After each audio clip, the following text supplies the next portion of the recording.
Stop replaying my live stream preview, man. I'm already streaming, right? No, not yet. Yes, I'm on. And it's 9 o'clock, so I'm on time, man. But nobody's watching it. That's okay. That's fine. Oh. Hey there, friendlies. How's it going, Outdoor? I'm just getting everything set up here. Oh, this is so bothersome. It's weird because you're there and you're commenting, and yet, according to the web page, you don't exist. It's like no one watching, even though on the phone here it says one person. It's weird, man. Hey, Simon's here. Simon Al. Hey guys. Yes, Jesse's there. That's enough. Interestingly, Simon sent me a link to a video that I've now watched half of. It's a comparison between whatever, Simon, what is it, a $35 Estwing versus a $130 Haltz Brooks hatchet. Those are American prices, of course. So I watched half of it. So I don't know if he's gotten to the same point where I am with stuff like that yet, but is this a twist? Oh! No. Oh. That's not a twist. Everyone got your beers with you? Yeah. We're up to 5 people. There's you, there's Simon, there's Tenenbaum, and there's Lieutenant Survival.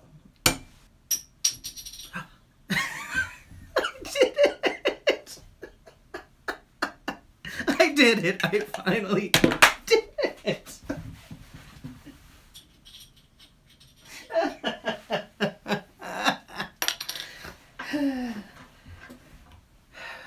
Now I have earned my man card.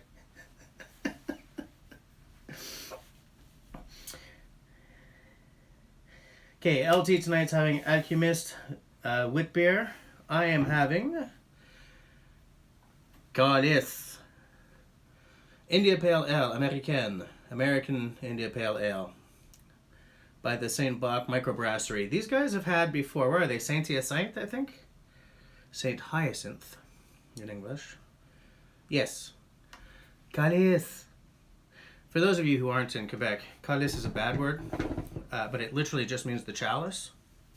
Most of our swear words are religious in nature. So I'm having me a bottle of calice. The reason I'm having calice and Skittles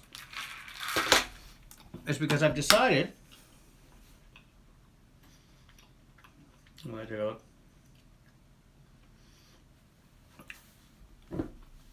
that in the name of Joe Robinette and Mr. Mike Morton, I will give an IPA a chance. Let's see, what are we doing? Strong beer. Oh, great. Oh, it's only 6%. Okay, so it's a strong beer, but... Oh, okay, you want to hear it? Straight from the heavenly house of beer, our calice, our calice, is an angelic American IPA. Its citrus notes, freshness, and divine hops will tempt your senses and deliver you from evil. According to legend, drinking a goblet of calice, just like the Holy Grail, offers eternal life. So go ahead and enjoy a beer worthy of your devotion. I don't know if I should drink this thing or gild it and put it on a church wall. Blah. All right, I'll let you know what I think, because I'm not a big IPA guy. I'm specifically doing this as an homage to Mike Morton and Joe Robinette.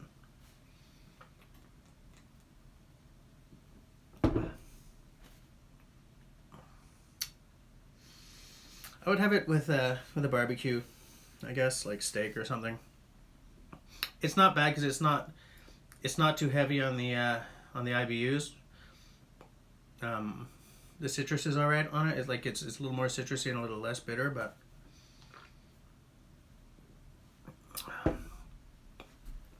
I don't know why I'm drinking beer after the weekend I just had. You know? Mike! As I was just telling the guys, in honor of you and Joe Robinette, I'm having an IPA tonight. Even though I'm not much of an IPA guy. But you know what? Simo's right. Beer and Skittles do not mix. Like at all. So, I wanted to say a few things about this past weekend.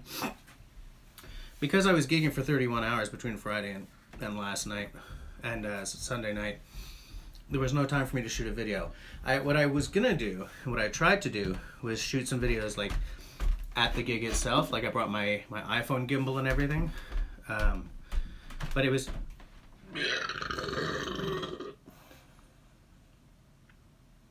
I feel so dirty right now. None of you noticed that, right? But it was so loud and it was so packed with people that I couldn't shoot anything. It's funny, that bar used to have a back room where the bands could sort of get away from everyone and just kick back a bit, and so it would have been nice to have sort of done like maybe a live stream or something with the boys. But they sold the back room to a vape shop. So we spent the entire time essentially having to have our game face on and just... There was nowhere to just kick back for a bit, you know? So yesterday I called in sick from work. It was just me and the gravel all day. Anyone say anything? Yeah, Mike, I know. My palate will change. However, I do like me a nice dark beer. I'm also making jerky right now. It's in the dehydrator upstairs. My wife is not happy. She hates the smell of making jerky. And I don't really blame her. I don't like the smell. I think if I lived in a city that didn't have a ban on burning like solid fuel, I would have a smoker, man. I would buying one now. But I can't do that, so. And I don't want an electric smoker, you know? I want a real smoker. What I would like to have, actually, is the what's it called? The big green egg? Because I think I could, you know, it's a barbecue, you know? Like, you sort of get a bit of leeway on that. My barbecue's a charcoal burner. And I haven't been arrested for it. Let me see. LT, is it going to be a burp night again? Maybe. Maybe. I don't want it to be, but maybe. It just might be.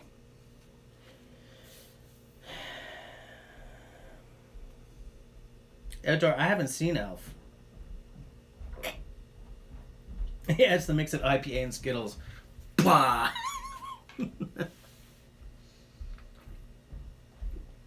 So yeah, this weekend was every year I call it the St. Patrick's Week Slaughter. When it happens on the weekend, it's really intense though, because Friday night we were on stage from 8 p.m. till close. Usually we're on stage, like a normal gigging weekend is as follows. Friday night, 9:30 to close, which is usually around 2 upstairs, because the upstairs stage closes an hour before the actual closing of the bar, right? So we're off around 2, sometimes 2:30, depends on the encores and everything. So 9:30 to 2:30, give or take, 2:30. Friday, and then the same thing on Saturday. For St-Paddy's, on Friday we were on from 8 till 2:30, and then Saturday we were on from 2 to 2, and then Sunday 2 to 2. So what we did was, we played a lot of music, and Scott's here. Hey, outdoor. It's just beef jerky. I went and I bought like a roast or something, and because I keep trying to perfect my recipe, kind of. Like, I don't want to use deer or moose or something really freaking good until I've got it really dialed in. You know, I don't want to waste like any of my favorite meats until I got my jerky game on point. Scott, what's up tonight, man? Are you drinking something with us?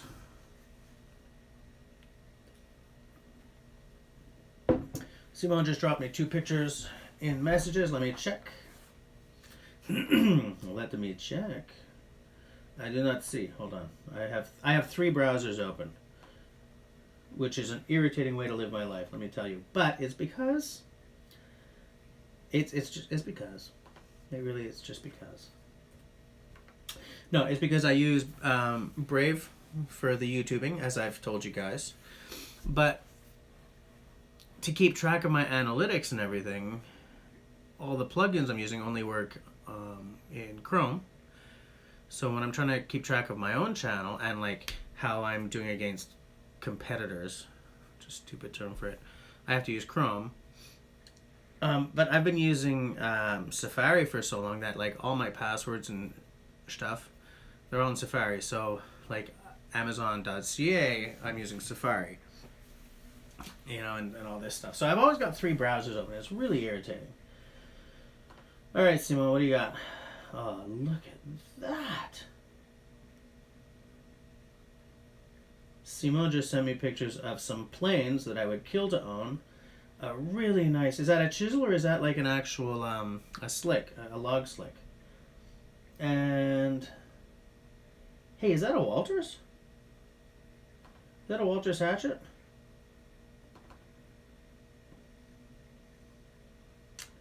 Maybe it's not a Walters, but that's a nice hatchet, dude. You know what? I wish YouTube would let me share the pictures that I'm getting with you guys, or at least we could send each other websites. Paul's here. Nice. How's it going? Scott's drinking Saranac Black Forest Schwarzbier. I think I would like that. I am not super familiar with Saranac, but I do have one of their glasses.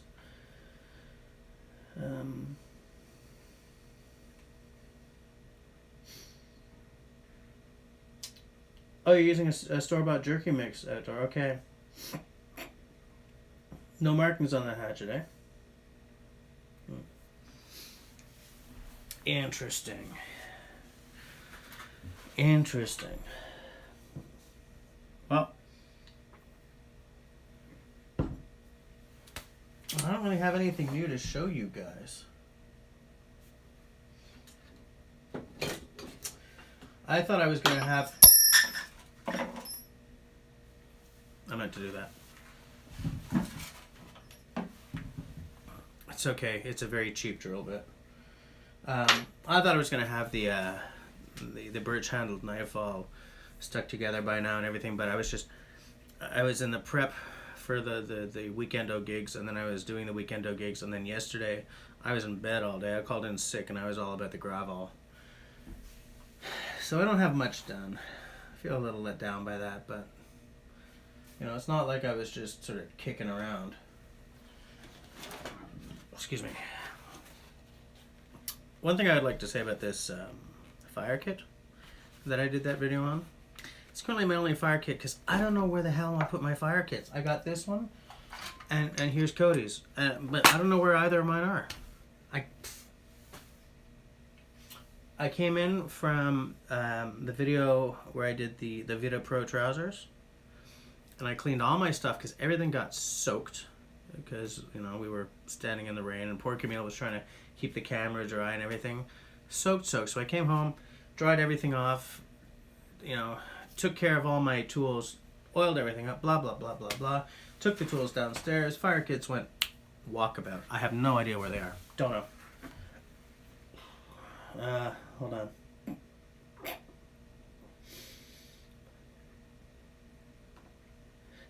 Paul King, only a true woodsman can hang 2 Swedish axes on his tool wall in the same shot. Let's see, I've actually... Oh, that's why.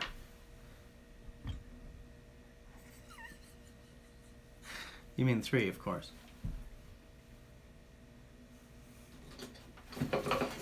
By which I mean 4. I do love me some Swedish stuff, man.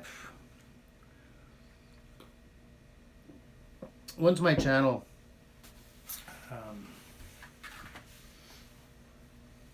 once I'm a little bigger, I'm gonna get, you know, those crud gloves, those Swedish crud gloves. I'm thinking I might get those, but right now I found another, because I don't have any good leather gloves for, you know, not burning myself around the forest fire.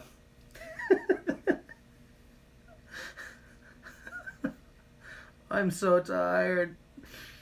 Around the campfire or anything, you know. So I always have like a bucket list item and then an affordable version that I'm gonna pick up. So I found the gloves I'm gonna buy, and when I do get them, I'm gonna show them off. Mike Morton and I have been talking about this. He actually suggested a really affordable option, which looks really good for at least, like at least around here. So I'm definitely going to pick those up as well. But I don't want to tell you guys what's coming down the pipe, because I want it to be a surprise when I do a video about it, you know? What are we doing?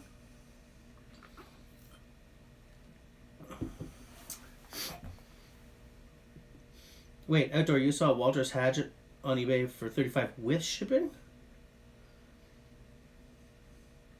LT is having a little Canadian whiskey. Good on ya. Oh, okay, Simon, all those tools were your grandpa's. Okay. Paul's being a great big jerk. What do you mean you're out?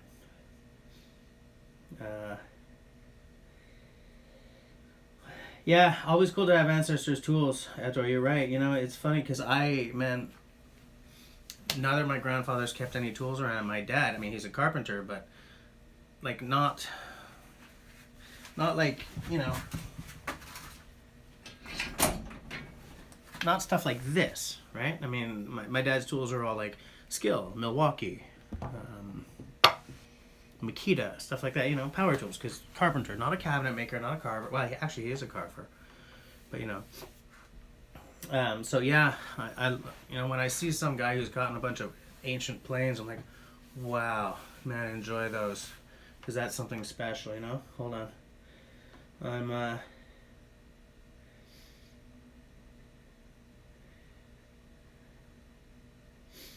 yeah, Paul, yeah, I've got 4 of them. That's all 4 of them. Oh, LT, Mr. Million Knives is calling me a show-off? Come on, man. Watson gloves? Mike, are those the ones that you showed me? The white ones? The one thing that kind of threw me off about them was the white, but, I mean, they seem to be, like, a really good deal. If that's not the ones, Paul, do those Watson ones come from like Amazon.ca, or is it like a Mark's Work Warehouse kind of thing?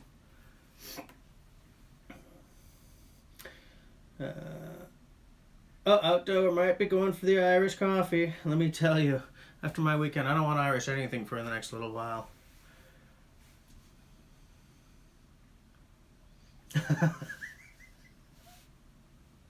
You know what, Paul and Simone? Next time Simone and I, because Simone and I still have at least 1 or 2 other collabs coming down the pipe. I think we should get all of our axes together. And we'll do it at Simone's place, because his basement is just so much more mediagenic than mine. And just line all of our axes up along the back wall. Just see if anyone notices how many there are. Because he's got a bunch too.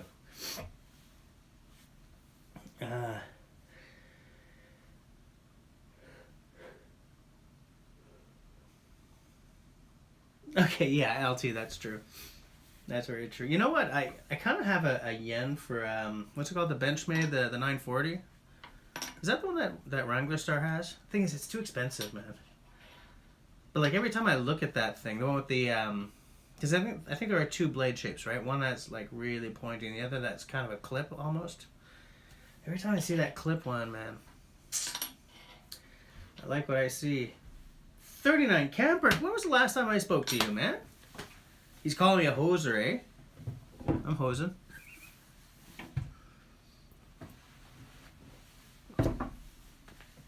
Man, a 39, I haven't spoken to in, man, a dog's age. Dog's age. I still check your videos out. You folks, 39 and I were talking about, I think we were talking about canning, was it? You used like a pressure canner, if it was. Like, I was hoping to get into canning and like preserving food for a long time. And 39 knows a lot about that. He's got a garden, I have a garden, we were both growing our own stuff.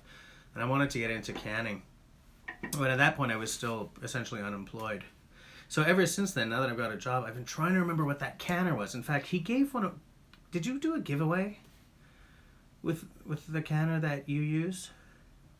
And you told me what it was and I forgot about it. But I still one day would like to get into it, you know?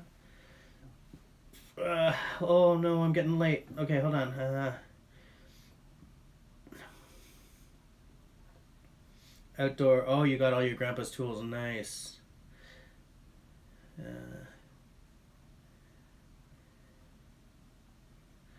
Okay, Paul, so it's a local... Oh, they're made in Burnaby. Are they made in Burnaby? Like, the company's not just based there, they're actually made in Burnaby? That's interesting.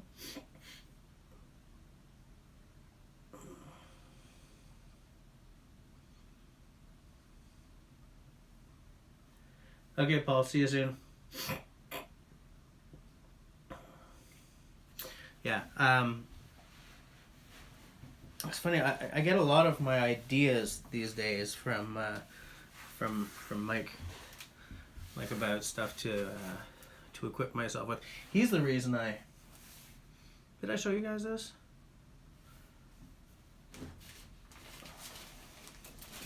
This will show up in an upcoming video at some point. Did I show you guys this? Did I show it to you in the last live stream? The 3x3 meter olive drab tarp. I think I did, eh? Sorry, 2.9 meters.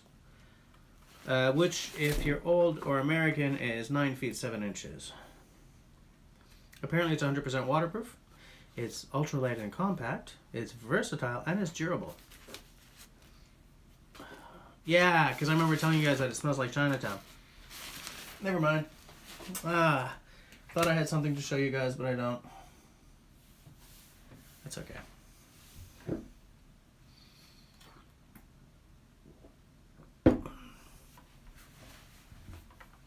Boiler Room's here. What's up? What is up?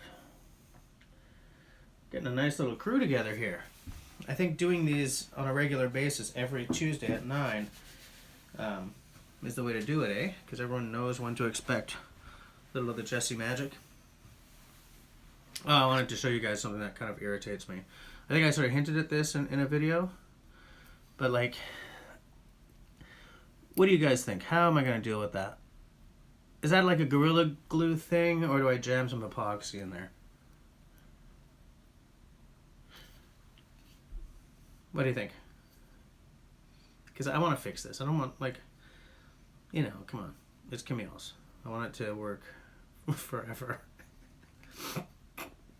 Because I was thinking of going and getting some Gorilla Glue. That's the one, like, you wet it and then you put the glue on, right? But I don't know if it's any good. I know at least 2 guys who hate Gorilla Glue because they say it's not all that it's chalked up to be. But then I keep seeing everywhere that it's fabulous stuff. Man, there's a bunch of cracks. Which makes sense. This wasn't made for, like, that kind of pressure, you know, pushing everything. It's a razor handle, you know? But I still want it to last longer than it has so far.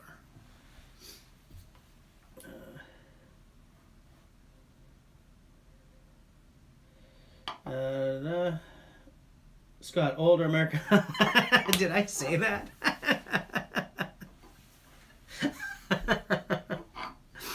Yeah. The feet and inches is kind of historical where I live, but I know that that south of the border it's still very current. Anyways, I'm gonna find something to do with that. One of you's probably left a... There is no point to a non-waterproof tarp. You're right. That's the funny thing about all this marketing pap, right? I mean, marketing people will write stuff that's like, well, duh. I say that as someone who's done a fair amount of marketing copy in his time.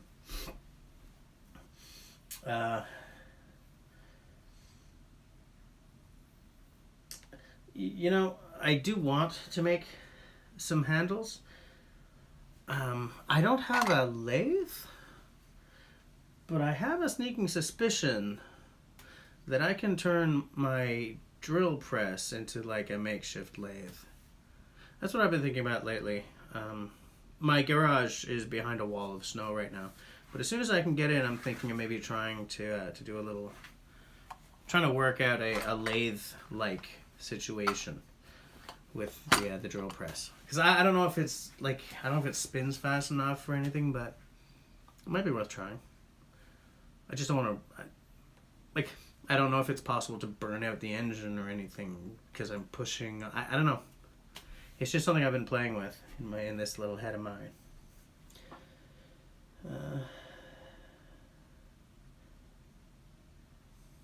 LT, no, I haven't, because I have been away from YouTube land for the past week and a bit. Essentially, I haven't been here enough. I've been practicing and this and that. 39 Ron, he's been having a rough time. Are you in touch with him on the Book of Faces? Because he's been having a rough time. He seems to be pulling out of it now, but Ron, I miss that guy. That was the nice thing about when I was underemployed. He and I would Skype every morning. For those of you who don't know Ron Swanson, the YouTuber, not the TV character, he's got like this little leather business going on. He makes some really cool leather stuff. He's now also making like knives and ferro rods, handmade in Scotland. If that kind of thing is your bag, then he's got it in spades. He's also a cool dude. A little tinfoil hatty, but that's fine. You know, it's a character thing with him. I like it. You know, it's part of the package.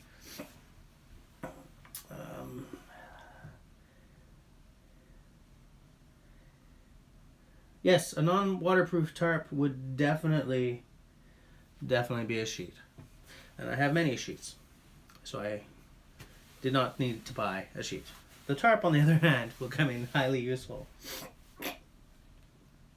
Yeah, but Simone, I keep bending it because I'm thinking that like if I crack it open wide enough that I can get into it more, then it won't actually be harder to fix. It'll be easier to fix, you know? Super glue, epoxy, so no one's talking about the Gorilla Glue, eh? Boiler room, make a metal... Oh, like a metal ring? Is that what you're saying? Like to reinforce? Is that what you're talking about, boiler?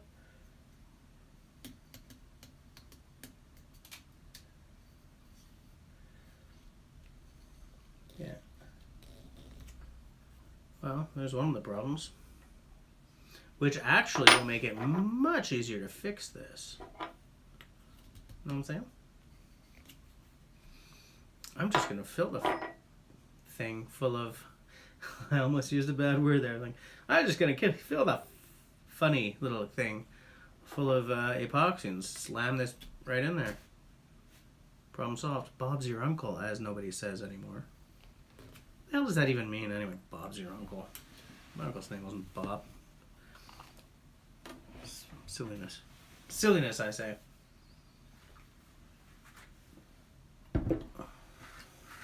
Yeah, boiler, I know what you're talking about, yeah. It's an excellent way to reinforce something like that.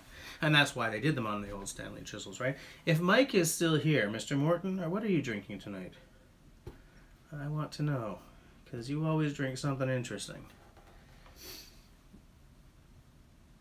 Hike with Mike's here. How's it going, mister? How is it going? But Simon, like, I thought that Gorilla Glue's natural tendency to expand was part of the magic, right? You stick it into something like a crack and it just expands to fill the space. I thought that was the benefit. Am I looking at this wrong? Do I have this right? I don't know. Outdoor used to have an Uncle Bob. Okay. Anthony Henry. What's the weather like in Tennessee? Is it cold? We're finally back down to 0. Back up to 0. Sunday and yesterday were pretty cold. But Mike's not drinking beer tonight. What the? I don't know how to deal. Yeah, okay, that's legit. That's fine. Boiler Room had a shot of wild turkey, American honey.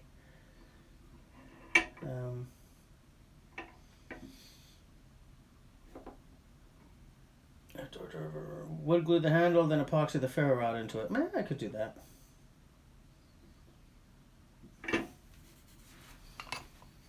I could do that right now. But like the problem is, like I would have to do this and then stick the wood glue in, I guess. Like, why don't I just fill the entire cavity with epoxy and stick that in? What am I not thinking of here? What am I not? Like, why wouldn't I do that?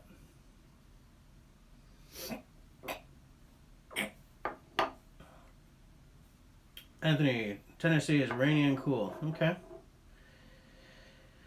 Gorilla Glue can make things worse on small pieces. In that case, I will not do it. And I am carrying the IPA torch, Mike. Don't worry.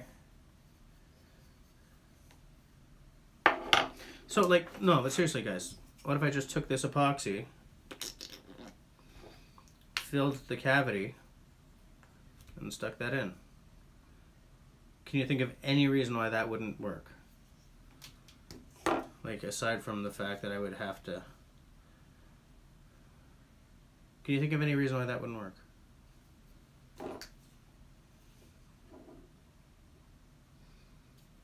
I cannot. But I don't want to mess up. Hike with Mike has always used Gorilla Glue. You see, that's the thing, you know, like... I hear all kinds of, you know, some people love it and some people really don't. Epoxy, and, yeah, that's what I'm gonna... Paul's using the L word. That's Mr. Lazy to you. Okay. One day I'd like to do a collab with Paul. There's one problem though. He lives like 5,000 kilometers from me. Actually, how far is it, Paul? Because like Calgary's 4470 from here. You're in Vancouver, I think, or are you in Burnaby? No. You're in Vancouver, right?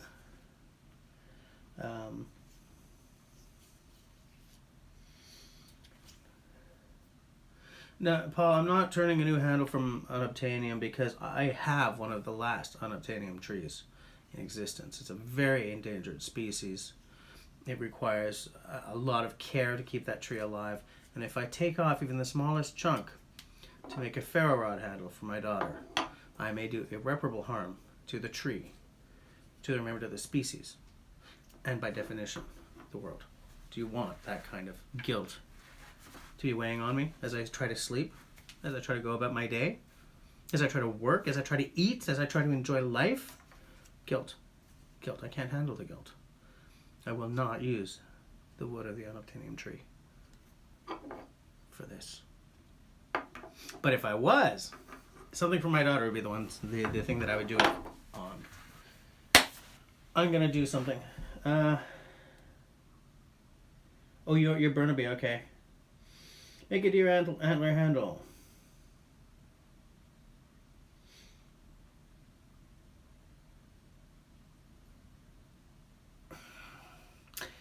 Somewhere I have a deer antler.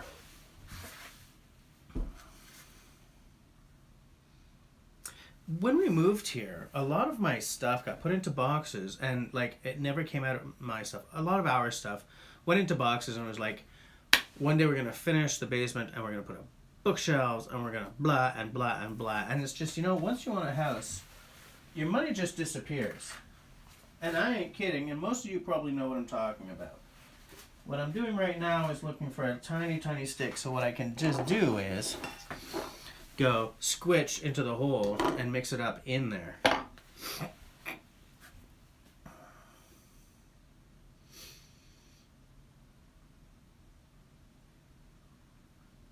Yeah, outdoor. You're absolutely right. Yeah. Paul, it's only 47 hours to drive across the country? Wow. I didn't know that. It's a big country, man. Ah, that's impressive. I'm still with you guys. I'm looking for something with which to mix the epoxy. With which to mix the epoxy. See, I don't have any toothpicks down here or anything. I just don't come prepared, you know? If this was high school, I'd be getting words with the principal. I have no more compressed air, so I have something with which to do that. I'm going to start that sentence again. I have no more compressed air. Ergo, I have something with which to mix the epoxy.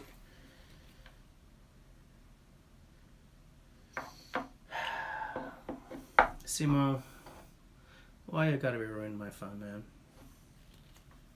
Alright. Boiler room, what about the semi-unobtainium bush next to the tree? I don't have one of those. I only have one extremely endangered species at my house. But if you know where I can obtain a semi-unobtainium bush, I would be open to that. I think that would be a nice addition to my little magical garden. Paul, oh I see, so you can make it even faster. Okay.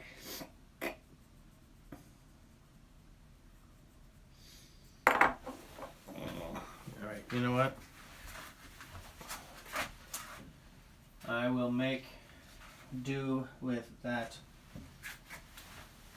which I have. Now I done told you guys that I don't like batoning, but I'm just gonna have to do it on this night of nights just to make everybody happy. Whoops. That sucked. Hold on. Let me try that one again.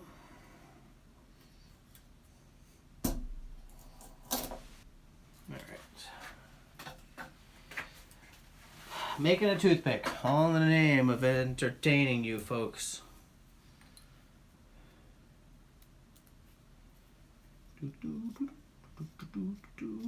You know,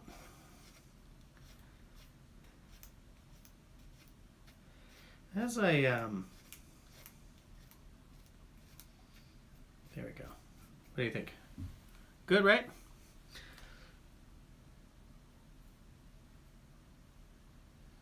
I don't have a forest of steel pipes in my backyard. I did used to, though. Simone, did you see all those damn pipes I was pulling out? God, that was something fierce, eh? You guys, what you don't know is that this house where I'm living used to be owned by two people who were Holocaust survivors. And highly, highly paranoid because of that, which is understandable.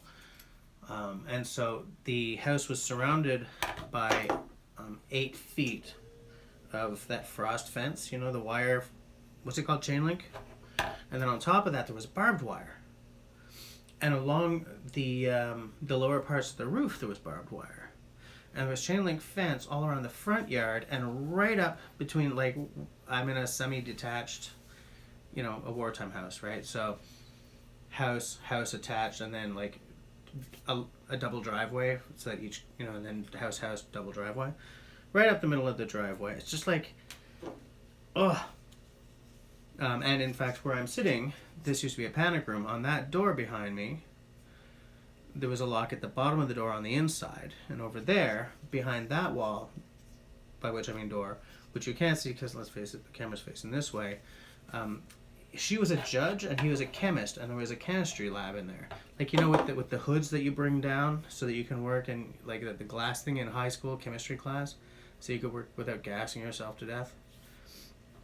But there was another lock on that door in the same idiom. And so part of this chain link fence was that it was all built on pipes, as it is, you know, pipes up there, pipes down at the bottom, which had over time sunk into the earth. So when I was pulling all this crap out, it's just like there were pipes everywhere. It was just unreal. And getting the... making this place not look like a fortress took a long time. Like a wickedly long time.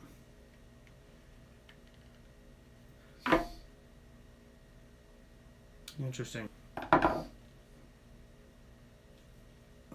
What am I missing? Boom. Ah, epoxy all over my hands. That's okay. Right? It's gonna be fun. It's gonna be fine. It's gonna be great.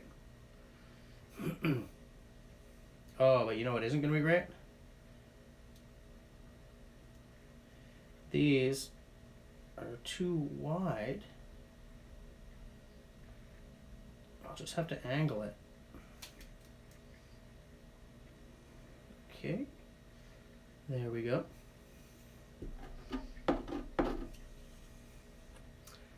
Isn't this exciting? I'm actually getting something done with you guys here. Okay, I know Simone said not to do this, but I'm optimistic. I don't have enough in there. Tabber snooch.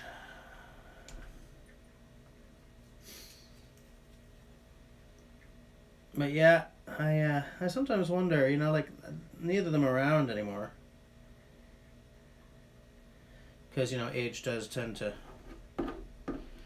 Let's face it, nobody gets out of this thing alive. I don't know why the hell I said that. That was a dumbass statement. Of course nobody gets out of this alive.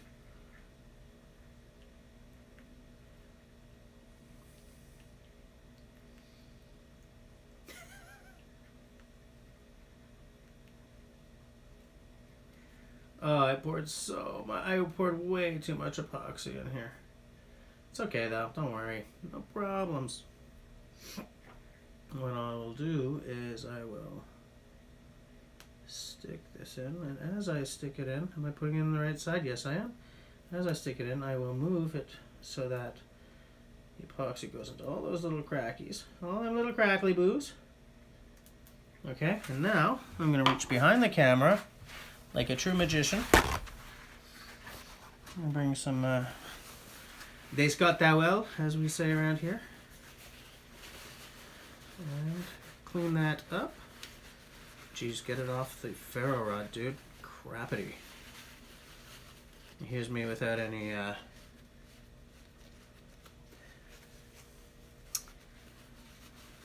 whatever that stuff is called. What's that stuff called? You know, you use it to clean stuff. Shut up, Jesse. Never mind. There we go. I'm just gonna call that a win for now. I may have to do what you guys are saying, like put a wire wrap around the end or something, but I'm optimistic.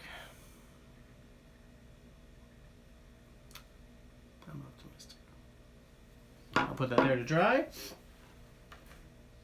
Rubbing alcohol will remove uncured epoxy, but I don't have any.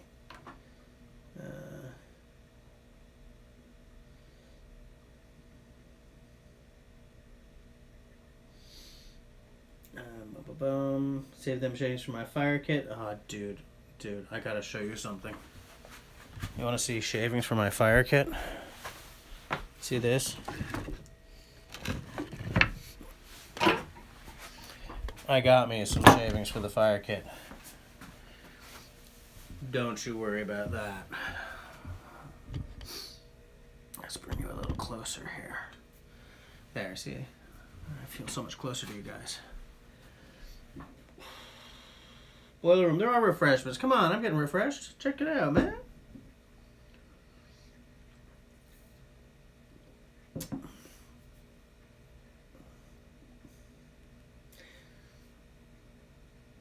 $4,552.7 kilometers. Okay.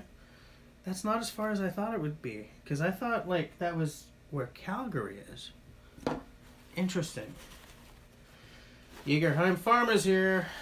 I love that, dude. How's it going, mister? You just missed some real action. I was using epoxy, fixing Camille's ferro rod with epoxy. Highly actioning. Highly actioning? What does that even mean? Jesus. And I work as a writer. Holy cow. So anyways, this is, I think, 5-minute epoxy, but I'm going to leave it overnight. Okay. Let me go back. Rubbing alcohol will remove uncured epoxy. Yeah, I don't have any, though.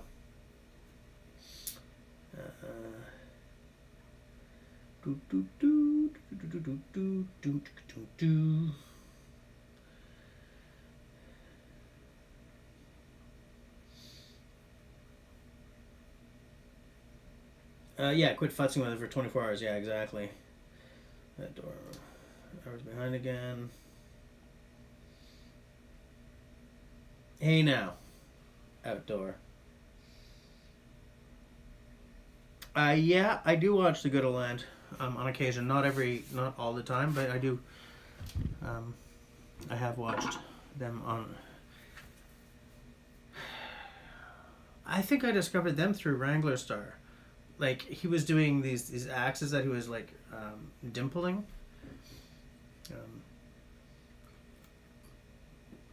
Yeah, I've watched them on several occasions. Do I have any epoxy on my mark knife? I do not. Because it would be a shame if I had some epoxy on this highly expensive implement. It'd be a tragedy. Alright, Paul. See you later. I don't know if I'll be in your area anytime soon, man. You know, my dad used to live in Vancouver, but now he's in Penticton. So now when we're flying across the country, it's usually to Penticton. But you camp a lot at a park that I have camped at a lot. So I would like to, man. Boiler room, yeah, I've seen those. No, I'm not getting high, Jaeger. What you talking about? I ain't getting high. The glue's capped up, Holmes.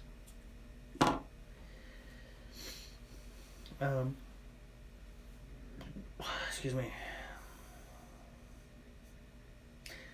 Jaeger's a nice guy and everything, but every now and again, he's just a great big jerk. Boiler, yeah, he gets some. I would love a massive ferro rod.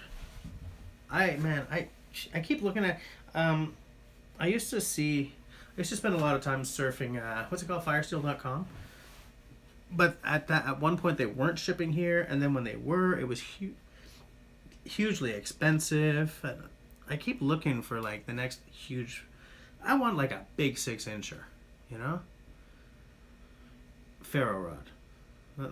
Let's get the context clear here. I want like a massive ferro rod. Like, I don't necessarily want one that's an inch across or anything, but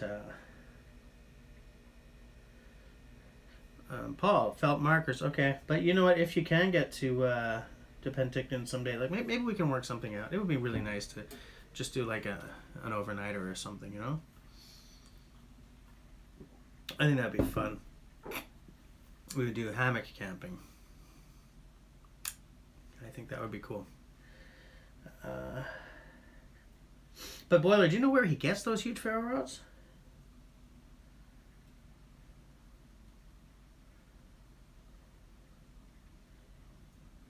Yeah, I still have Simo's cold steel because I want to do like a season's worth, or at least half a season's worth of testing with it, and then do like a full review. Actually, you know, Simo, if you want it back for what it costs, I could just buy one.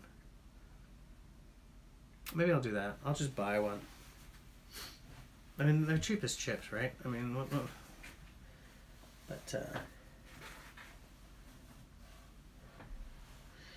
hey, Paul, do you have one of Scott's ferro rods? Like, once you work in shipping, you do have one of his ferro rods. Am I remembering like something from a long time ago? You know, it's funny because I keep looking at the wrong lens. Like, that's the lens, but I keep looking at the, I think it's the light sensor. So if I'm not looking directly at you guys, it's because I've been looking at the wrong lens this whole time.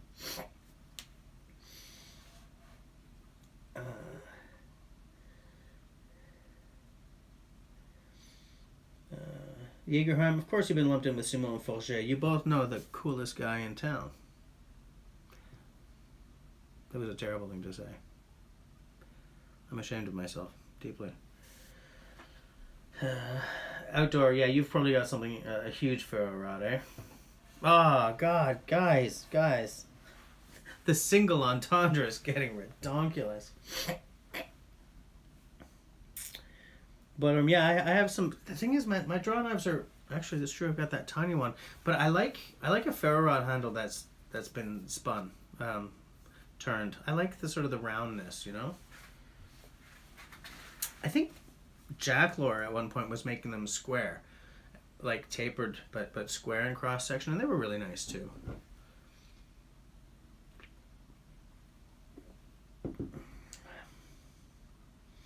Boom, he gets them from Amazon? Amazon.com, I guess. Interesting.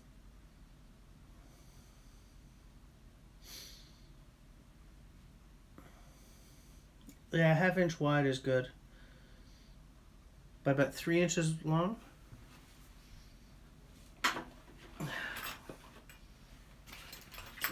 Inches, I don't know what freaking inches. Let me find a tape.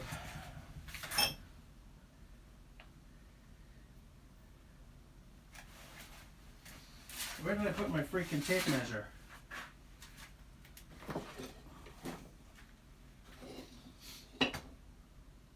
I don't know, but I do know where I put my hatchet. Okay, that's good to know. Where the heck? I mean, I can't find this anywhere. I don't know where I don't know where it is.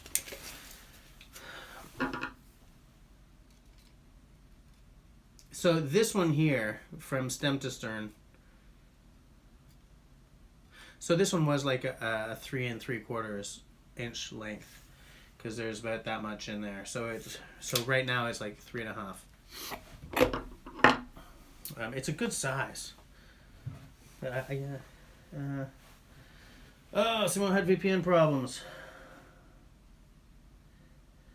Outdoor, for what they cost, yeah. You know, if you're just curious about the shape, absolutely. It's unbelievable. I kind of see it the way I see these. Like, it's unbelievable what you can get for no money if you're okay with buying machine made.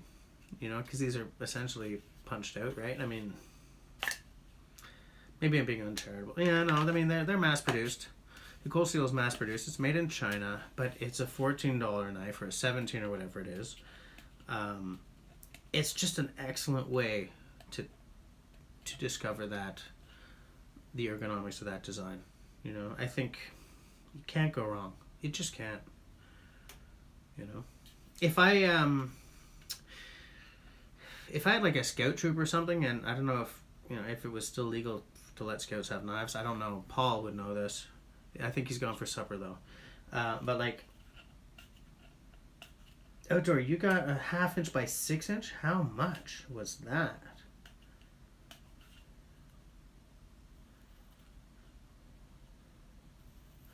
$5 inch by LT AliExpress. I totally didn't remember. I didn't think of that. But yeah, just buy one. You're not gonna regret it, even if you don't love the knife. Oh yeah. So what I was gonna say is, like, if I had a scout troop or something, you know, and like we were teaching blade, like knife skills, I would do it with that. For under $20, damn straight. You know, you can practice sharpening on it because you're not afraid of ruining a $100 knife or a $300 knife. You know, you can practice. I wouldn't baton with it, but I'm not a big batoner anyway. So take that as you will. Just practice basic knife skills. You know, carving, maybe even chopping. I tend to like chopping something with a knife that has a lanyard, because what I do I have my handful of epoxy again. Tabernouche.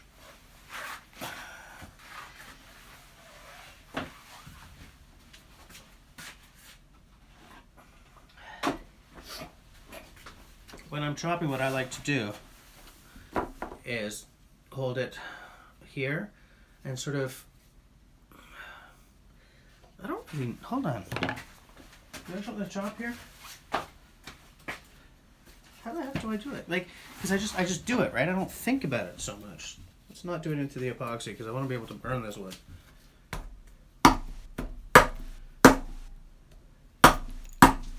Yeah, like I kind of hold it like this, so that this is just making sure that this doesn't fly out. Like, so I'm keeping a fairly light hold with like these two fingers, with these two fingers, and I covered it up with these two guys here. I'm holding onto this just to make sure that nothing goes flying. I'm getting epoxy all over my hands, and I just sort of, you know, I let it go, you know. And I don't know if that's proper technique or anything, but I find it.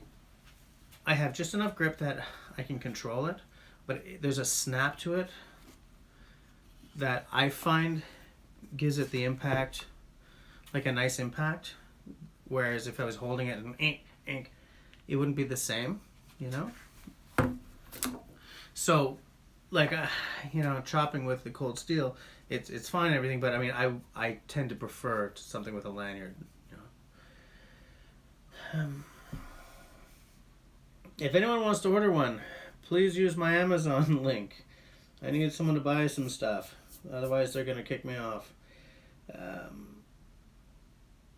Let me see.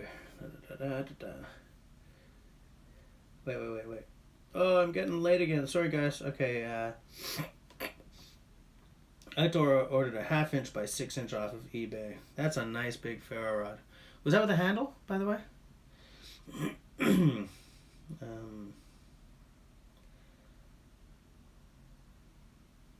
Jägerheim has put a Morakniv in every vehicle and building on his farm. Yeah, I would do the same. Which model? Like, is it all the same model, or do you have like various ones for different tasks?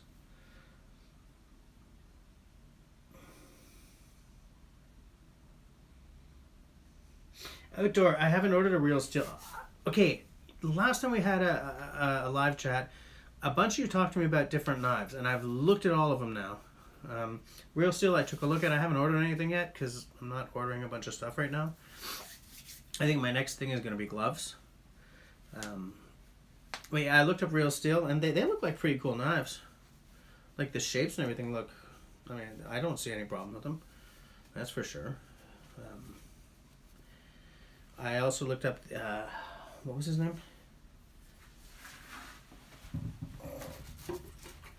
I took note of it all on this piece of wood. The Eagle Knivar, I looked that up. Oh yeah, I looked up William Collins as well. That guy needs some work on his website, dude. But cool knives, you know.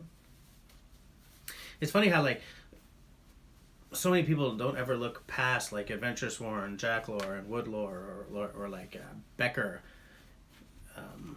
you know, and stuff like that. There's, man, we're in a golden age of guys like pounding out knives, and like some are really rustic looking and really, which I like. Some are really slick and really, which I like. You know, the only thing I don't like is when a knife is too like kind of heavy metal. Do you know what I'm saying? Like too extreme. Like it's got like I don't really know how to. Like my taste in knives are kind of classical. Like I got epoxy on it. I like that shape. It's a straight up knife shape. Nothing special. Like nothing too weird. I love the Woodlore shape. I like the Nessmuk shape. I would really love a nice full-sized Nessmuk. I like the Kephart. I would also like a really nice Kephart. Hard to justify buying a bunch of knives when I've got a perfectly usable Woodlore clone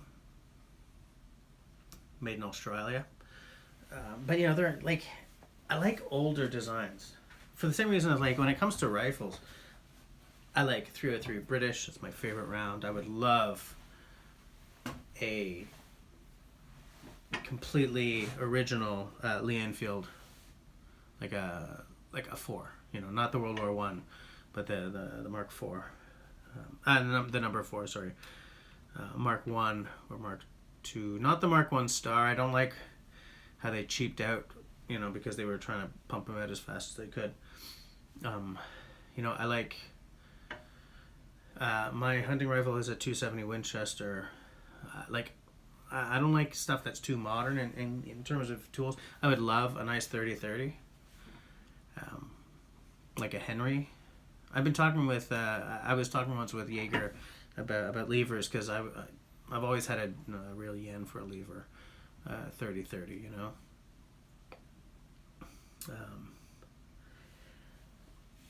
Where are we? Hold on.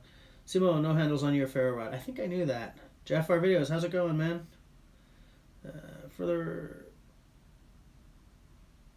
Yeah, I was asking Jaegerham about folders, because as I said at the very beginning of this live stream, I kind of have a thing about that Benchmade 940 that I'll never be able to afford. And it's weird that I like that, because it's not the aesthetic that I tend to like. I think Helle. I think that Helle makes some very nice folding knives. Like, that's the kind of look that I tend to like, you know, like a curly birch handle, you know, stuff like that. I'm still dying for a Tamagami, you know. And then there's this Benchmade that I don't know why I like it. Probably because it's expensive. I told you all that my wife calls me an expensive bitch, right? I feel that I can use that word since I've been demonetized. But yeah, okay. Got a Sierra kit. Let me see.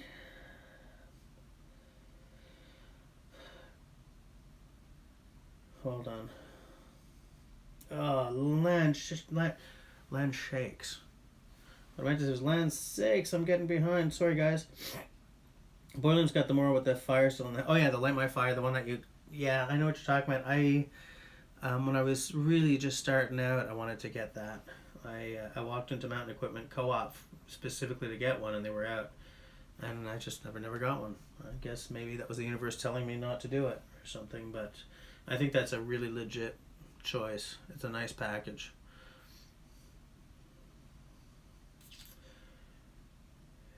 Ruike? LT, I don't even know how to pronounce that word, but I've seen those. I've seen them, I think maybe just online or something. Simon ordered a Spyderco clip tool rescue last week. Simon, man, you ordering tools again? Wait, Coldcracker's starting his own knife line?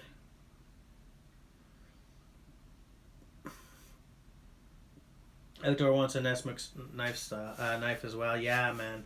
Oh, and a 6.5 by 55 Swedish Mauser. Yeah, legit. I respect that. Jaeger, you know what I'm talking about. Yeah, kind of. You know, like, you remember in the 80s, all the metalheads had those sort of faux Indian, like faux native in the handles, and they were big Bowie knives. Bowie knives. And then it's just sort of turned into like knives with these really jaggedy spines, or like shark fin shaped. Like, give me something basic. I don't even want like the tracker. You know, was that a Tom Brown tracker? That, you know what I'm talking about? People love that knife. I don't want it. It's too high tech looking for me. I see the reasons for every aspect of that blade, and I respect how much engineering went into that blade. I don't want that knife. I just, you know, I like really basic old school blade shapes. That's my comfort zone, you know. I also, that's why my axes are except for one, all wooden handles, really basic, straight up shapes. Even my taste in doubles is very, like, I keep talking about it. It's the sort of the...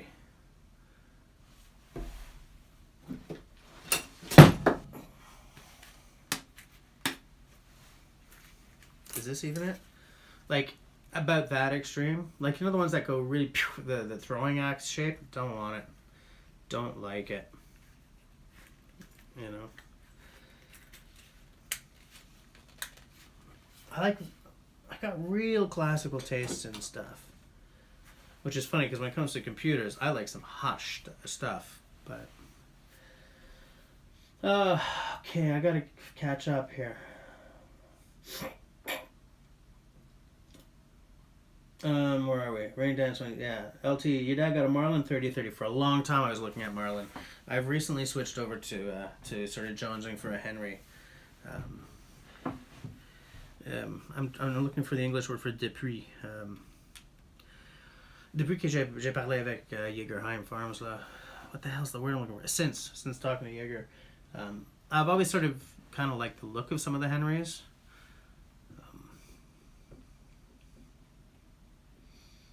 It's weird because I originally wanted a Winchester.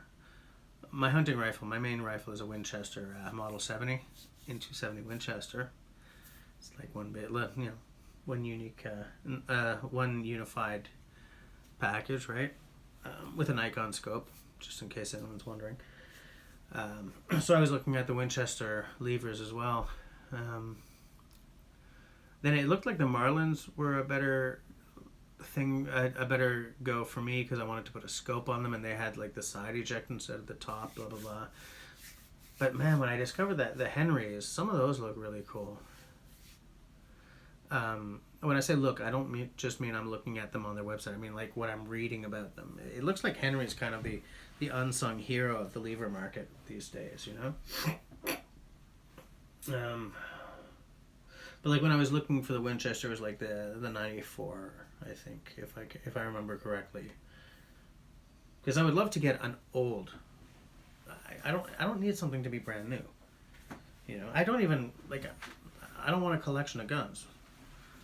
You know, but if I had my my druthers or whatever the saying is, like a nice old lever. Okay, where am I? Lee Enfield number 4 Mark 1 star, perfectly fine. Oh, I know they're fine. The whole thing is I want like I'm actively going to buy one. If I were to purchase one, I would want the ladder sight on the back. It's just that's what I want instead of the flip. Jaeger says, oh, model 94, if you can find one. Yep. Oh, you still got your grandpa's model 94? Just ship it out to me, man. The EKA Nordic W12 is a fantastic bushcrafter for a great price.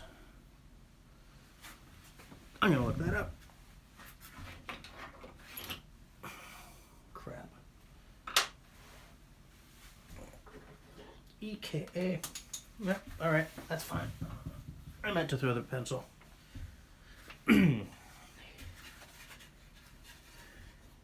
EKA W12.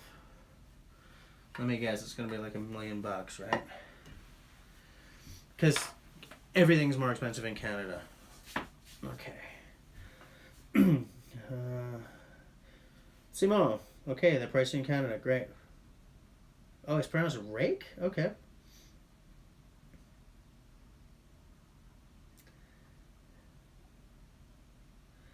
Let me see. Whoa. Okay, where am I? Boiler paid less than $100 about a year ago. Outdoor. Oh, you got a Savage 99. Okay. Model 99. Oh, Scott, my Amazon link is on the video I did about the cold steel knife.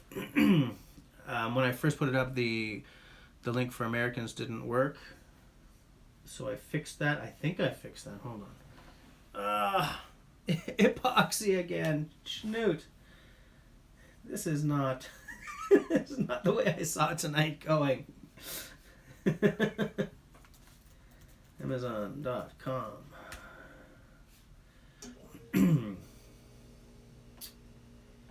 Amazon Smile? What the heck? What's Amazon Smile? It's another thing that you guys have in the States that we don't, right? We don't smile up here. It's because we never kicked the British out.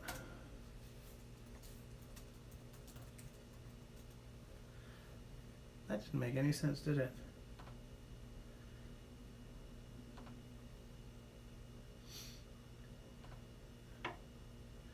Let me see.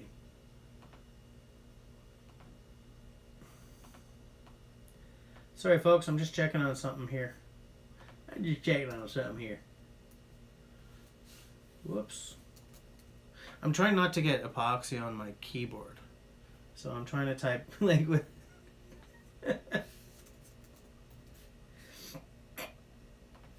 Because that would be funny, right? Like, no! I'm just checking. Any of you guys watch Philip DeFranco, by the way?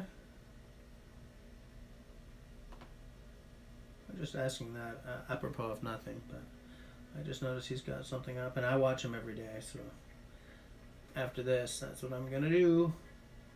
Canadian belt knife, let's take a look. Is the... Yeah, I've got a US specific link. Stuff I mentioned, affiliate links for products. Cold Steel Canadian belt knife. Yeah, I've got a US and a Canadian one. I haven't set up the British linkage yet or anything, because I should, but you know, life keeps getting in the way. Now I gotta find the browser that has the window for this chat so that I can read your comments. Okay. Simone's looking for a 270. Yeah, I love it. I really like it. The reason I went for 270 was because it's my first hunting rifle. And one thing I know is that I'm recoil shy. So even a 30-06 kind of made me flinch a little bit. It's funny because the 30-06 doesn't punch that much harder than a 270 Win, but yeah, I'm really happy with it as a round. You can use it on deer, you can use it on moose, you can use it on... I wouldn't use it on like bison, probably. I don't know. Jaeger, you've seen a bison up close. Would you use a 270 on bison? Like, you know, the Scandinavians use that 6.5 by 55 on huge animals. So maybe I'm feeding too much off of the, you know, the gun magazines, the concepts that they sell. You know, you need a fire breather to take down a big animal.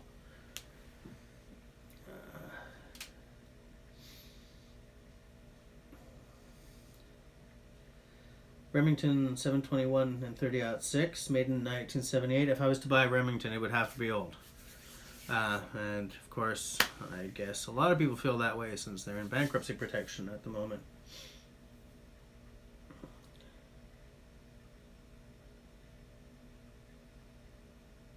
Wait, outdoor, your 1/2 inch by 5 inch ferro rod was $6? We don't get that kind of deal up here. If I should have you buy like 4 of them and ship them to me. Yeah, I can't afford to put a loophole lens on my rifle. The whole thing came as a package. Guy was getting divorced. He needed money fast. I gave him $1,000 for the whole. It was $1,000 for the whole rifle. Not a stonking deal compared to what they were costing, but it was the 2008 edition with the special grade walnut stock, right? Because it was their first year bringing it back to the States for production.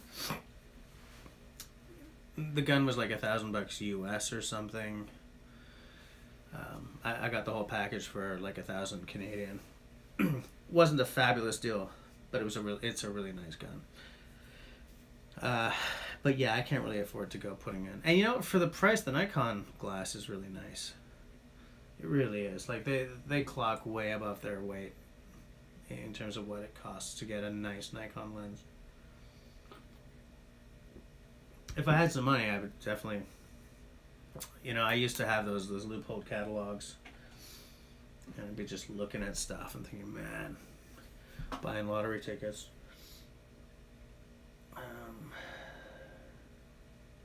Oh, Boiler, you've got a 357 big boy. How does that kick?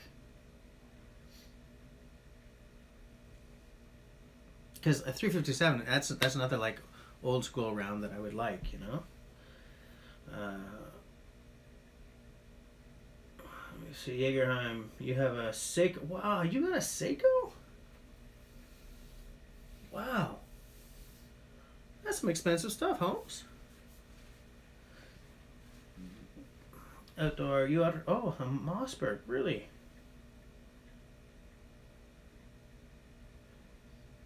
Oh no, wait.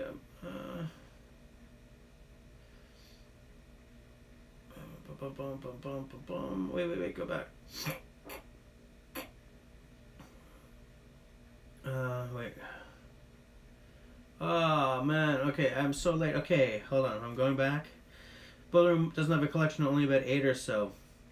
I have 2. One's a 22, which I hate. It's a Remington 527, I think. It's a terrible gun. I would love to have a different 22. I would take a single shot lever action 22 over that thing. But I want to have a 22 because at some point my daughter will know that there are guns in the house, and I will, if she is so interested, take her to the range. And it's going to be with a 22, not a 270, let me tell you. And also, it's good for, let's face it, plinking. You want to plink with a 22. My 270, the ammo I buy is like, it's a buck or it's $2 a round, I think, at this point. Jaeger, well, you did buy a rare round, a rare caliber.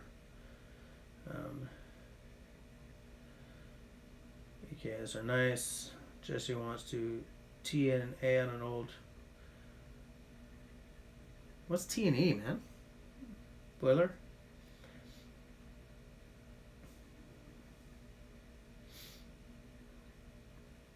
Simo, wait, you trained on a Lee Enfield number 4 Mark 1 Star with the ladder style sights? I've never even heard of that. IKEA is 120 on eBay right now. Okay. Back. Hey, Paul. We're yapping about guns. Simo, I like the Tika Arctic as well, and 308 is another round I would like to I'd like to experiment with. One of my hunting buddies had a hunting buddy who had a 308 and got rid of it because he didn't like it, but yeah, Boiler, all the naked chicks. You know, he missed all the naked chicks.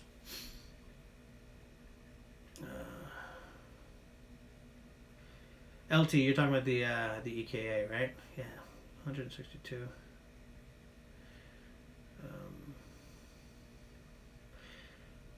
You know, it's funny. It's funny how DeFranco gets it from both ends. You know, because he's either too liberal or too conservative. I find, and which might be why he's so successful, because I don't think he's that liberal. Well, liberal in the States is something special, right? Like, because up here, a liberal is a. We don't use that term in the same way.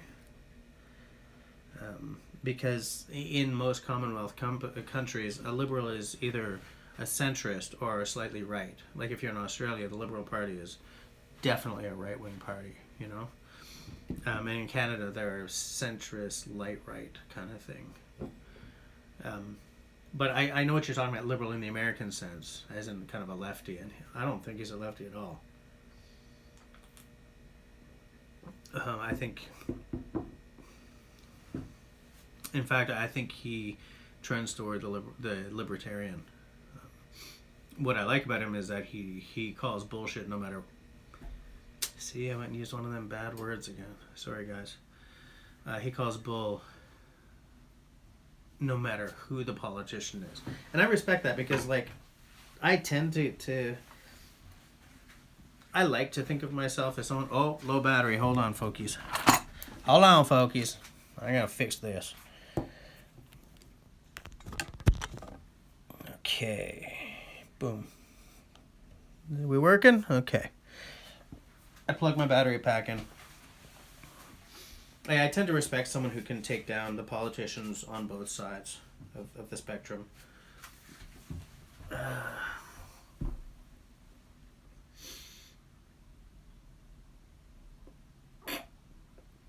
Let me Crazy. Okay, Edor, speaking of the British, I believe it's unlawful to give a scout a knife. That's un-American. I don't know about that, but Paul would probably have something to say about that because he knows quite a bit about scouts, I think. Yeah, Paul, I think the 270 might be a little too small for bison. But that philosophy that I just spouted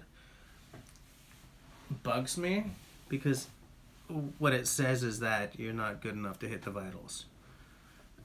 And I don't know if I'm good enough to hit the vitals on a bison with a 270. That's my problem. Because like these guys who are hunting bison or huge animals with those 6.5s, in Scandinavian stuff, they prove that big freaking animals can be put on the ground by small, like not 22s. Let's face it, but you don't need a 30-06 or a 3-03 or something. But I'm not a crack shot. I don't shoot a whole lot. I don't spend my weekends at the range. I practice up for hunting season, and then I practice up for the next hunting season. So I'm not confident enough that an animal that size, something the size of a deer, yeah. But because I've never seen a bison in person, I'm not confident that I wouldn't. Like, the first time you saw a deer and you freeze, or you like freak out, throw your gun at it and throw away kind of thing, and run away, Anyways, whatever, you know what I'm talking about.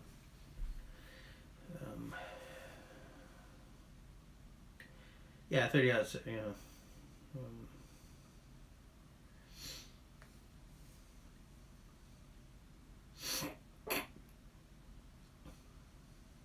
Whoa. Coming back. Oh, crap it. I don't even know what crap it means. Why did I say that? Okay. If you think we can't do nothing in Canada, it's the UK, yeah. Freedom Group after Remington and the A when they bought them out. Yeah, the thing is, Freedom Group. The problem is, Winchester was in trouble. Remington's in trouble. Winchester ended up, they're owned by the Belgians, right? They're owned by Fabrique Nationale, who also owns Browning. And in fact, I don't think that the Model 70 is made in the States anymore. Didn't they move it to where'd they move it to? Eastern Europe somewhere, if I remember correctly.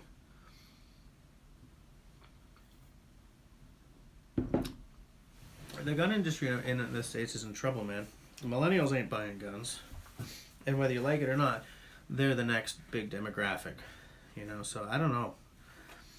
I don't know what's going to go. And this isn't something that I'm hugely passionate about either way. I don't spend all my time thinking about my beautiful little guns or anything like that. But I think anytime that an industry is in trouble, it's bad because you have workers who are in trouble. And you need your workers to not be in trouble to have a good economy, I don't know. Yeah. Outdoors, Simone and I are both going to order like a million ferro rods through you, okay?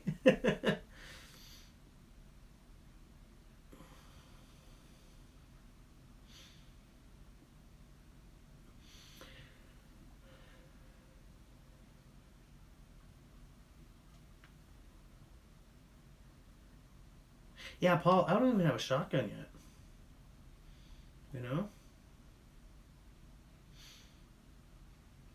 Jaeger.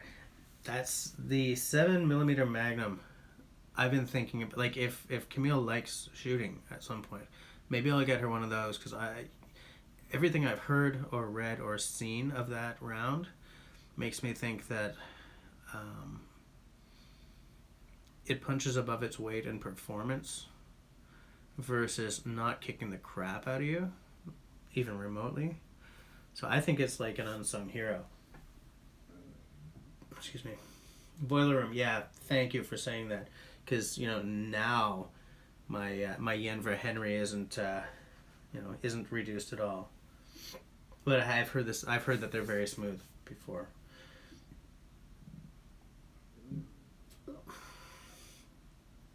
Yes, Vortex Optics. I've heard of them. Yep. Boiler, that's a lot of stuff.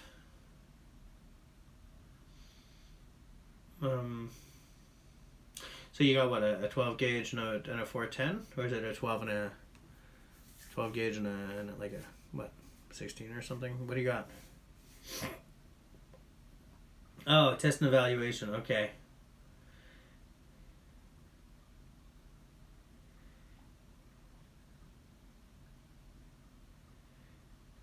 Oops. Oh no, I keep missing. Okay.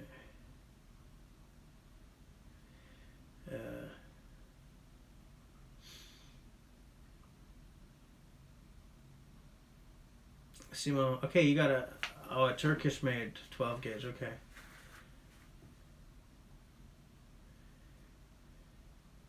Yeah, so Paul, what are you thinking? Like, because I had said earlier that like if I had a small troop of scouts or something, I would outfit them with the cold steel Canadian belt knives, like probably not as their first knife, but as a good sort of knife skills development tool. Because aside from batoning, you can do a lot of stuff with it, and it's like a 14. Well, in Canada, it's not. What is it here? 17 or something, but it's under $20. And I was saying that it seems like a good starter knife, you know. But you know, Hella makes that children's. Can I start that again? You know, Hella makes that children's knife with the with the guard on it and everything. That's also cool, but it's more expensive.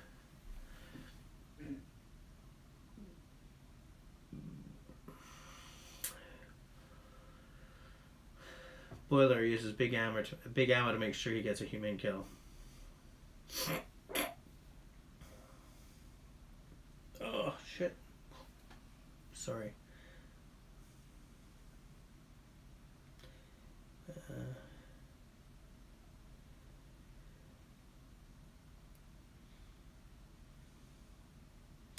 Boiler, you know, that thing about you said about distance, it's interesting because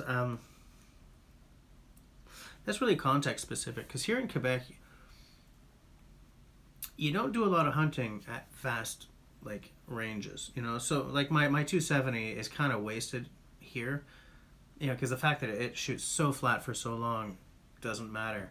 Because my hunting happens within like 100 to 200 yards. You know, like if I was in Alberta and I, you know, shooting off into the distance, well, that's where like a Beanfield rifle comes in or something, you know, like. But here, that 7mm, it wouldn't be a problem, not at all. I'm wondering, it wasn't the 7mm Magnum I was looking at. I think was it the 7mm 08? Is that? Does that make sense? It's been a really long time since I've read anything or looked at it. Here's the thing. The whole time I was unemployed, I stopped reading gun mags. I stopped reading base mags. I stopped reading everything because every time you open up a magazine, you get tricked into wanting to buy something. No more mountain biking magazines. I didn't go to any of the forums I used to go to, like the knife forums or blah, blah, blah, Bushcraft USA.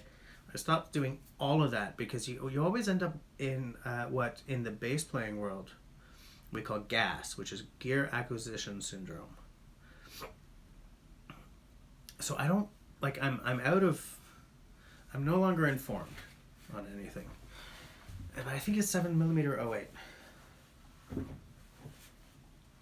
7mm 80? I don't know. Millennials eat Tide Pods. Well, okay. There is that. 7mm is right. Yeah, okay. I saw that. Oh, outdoor. Look at 7mm 08. Only a little slower than, yeah, and a short action. Right. The short action is, I'm with you, Jaeger. I don't need a boutique caliber.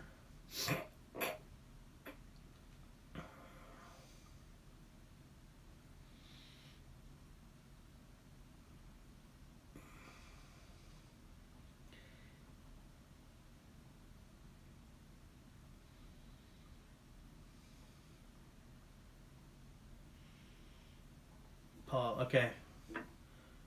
Okay, you've shown them some folders, but you haven't actually supplied them. Yeah, outdoor. We can't. I don't know about down there, but up here you can only be a gun toting kid at 12. I guess down there it's different at 11, unless you just bought it and she uses it. I think I'm caught up. Oh yeah, caught up. It's taking me forever to drink this beer. It's best drunk at 9 degrees Celsius. Oh, and it's good to have with barbecue, like I said I would do if I, like when we started this live stream.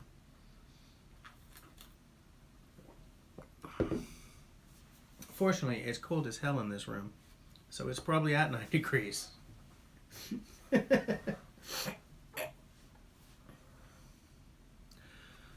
Just making sure my signal hasn't died on me or anything.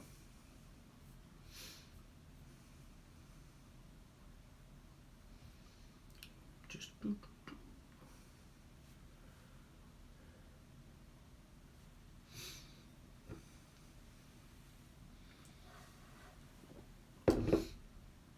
no, LT, I'm not drunk.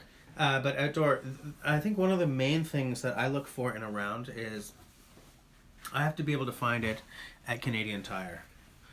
I don't know what Canadian Tire would be in the States. Like, it's like Target, but more tools and automotive and hunting gear than like dishes. And I mean, it's got that stuff as well, but the image is different, you know.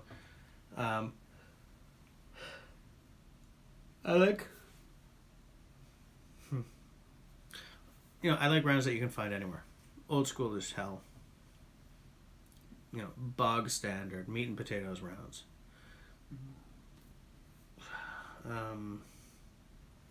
So whichever of those that you just mentioned that I'd be able to find just about anywhere, it would be the winner for me,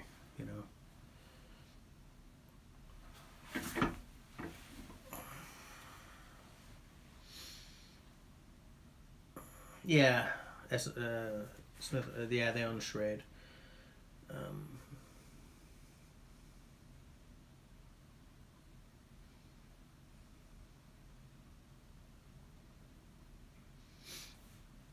Yeah,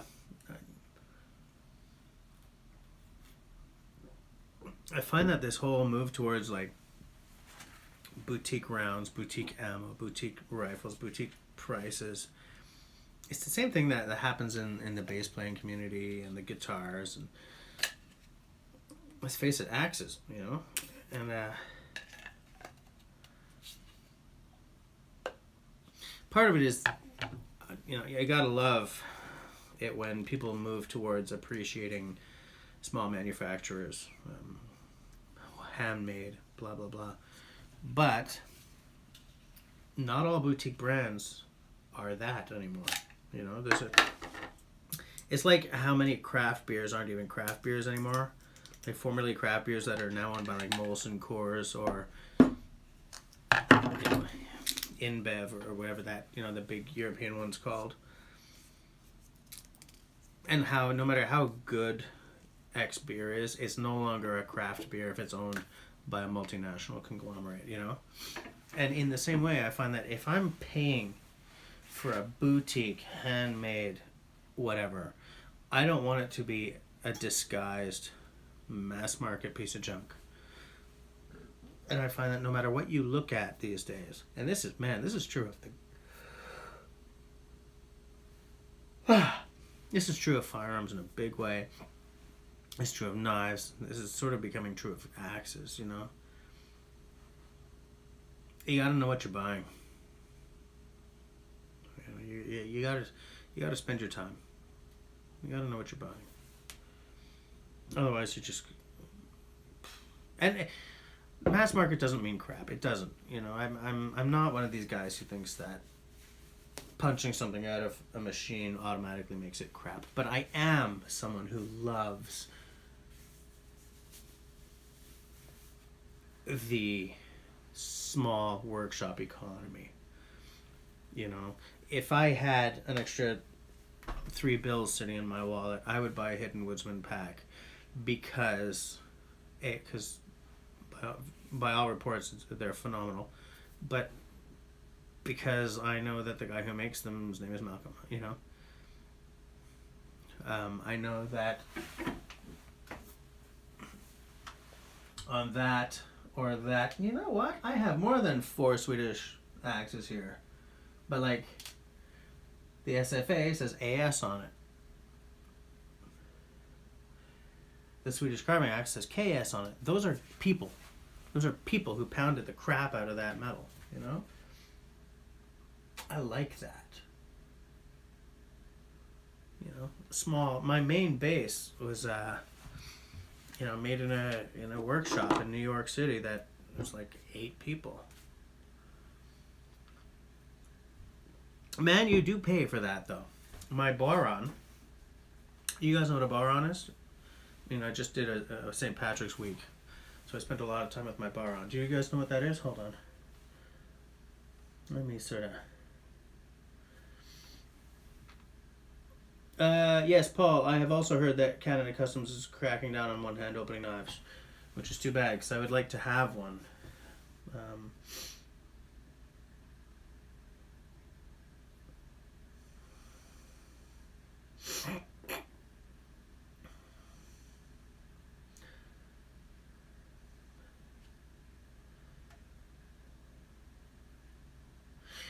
Man, Jaeger, I don't even shoot to 400 yards.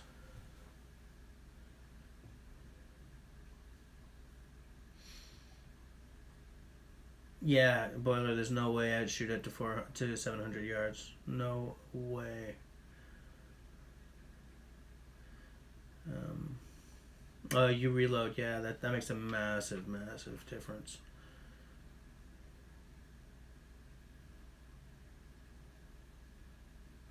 Paul, you haven't put a... Really?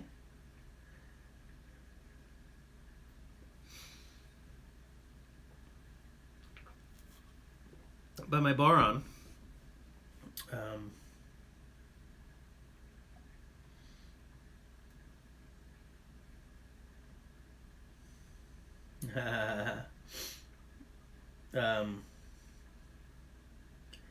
so I guess outdoor doesn't... Well, here. I've got it just outside the door because I was playing it all weekend.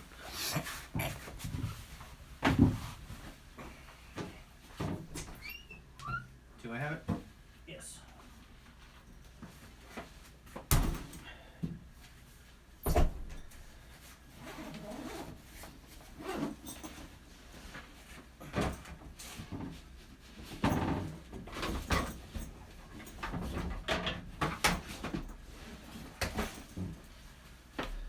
So this ain't gonna mean much to you guys, but this is a Fred Halpin Boron, okay? He's dead now, so they're not being made anymore.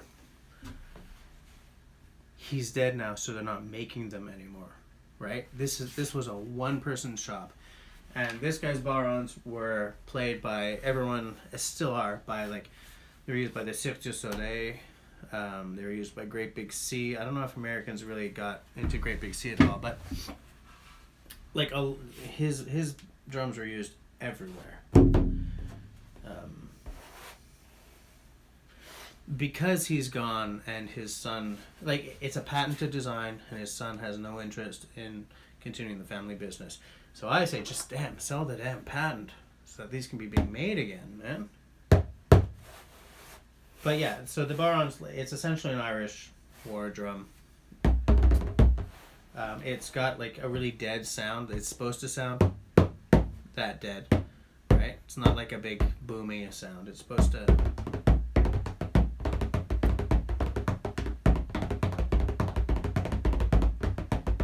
I'm not doing that well because I've been having it.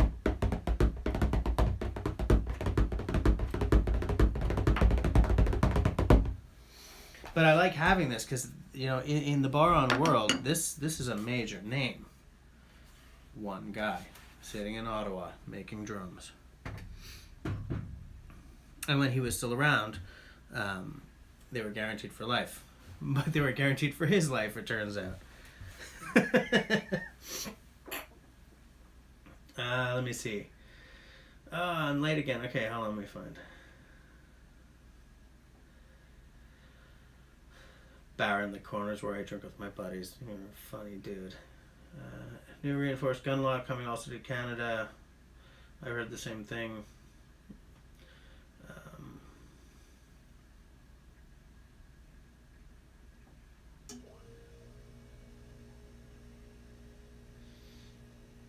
Boiler, you're a weird dude. Yeah, they look like hand drums. They're not, but they look like hand drums. You know, it's sort of the same general design, really. And it's funny, the Baron was like the tin whistle, right? They had fallen completely from use in Ireland as anything other than like sound makers at parties and stuff until the chieftains brought them both back from you know the musical hinterlands. So really, in the modern sense, even though this style of drum is centuries old, in the modern sense, it's only really been used since like the 60s, you know? I mean,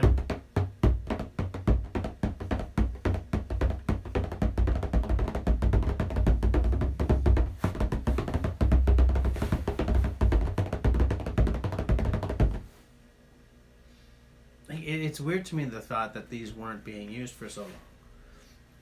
Especially because, you know, the Romans found the sounds of the bodhrán being played over the fields creepy as hell, you know?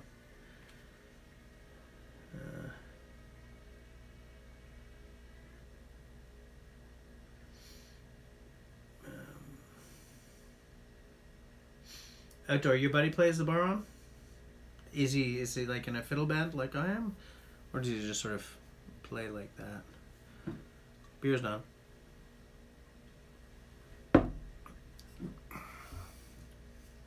Which means it's tea time. Oh, that was weird. That was really weird. Now all I have to do is add some Skittles into the mix, and I'll probably puke on camera.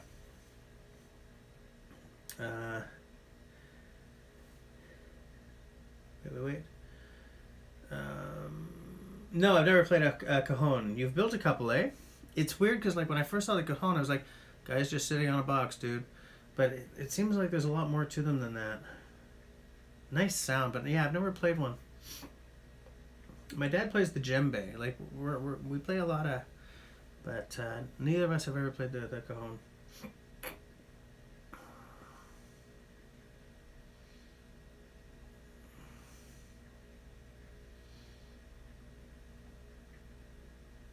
Yeah, fair enough, Dora. I'd love it if you dropped a link to that rod.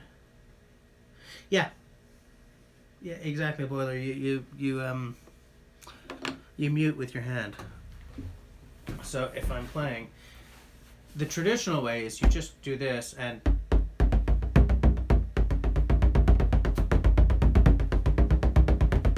you see I push to change the. But the way I play is, I don't know what the name for this style is. There are several different styles of playing. There's the northern style, which is where you just sort of hold it like this, and I can't do it, and I don't have the right drum for it because it takes a much deeper drum and generally a smaller drum to get the right sound. But it just.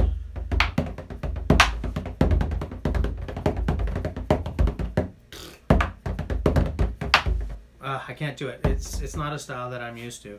I play, I think it's called the carry style or something, which is where you. Just because most people in Canada play this style, you know, most of the like out east and stuff where they have a big tradition of this. It's almost always. But yeah, but it's a very modern way of doing it. If blah blah blah, right? Is.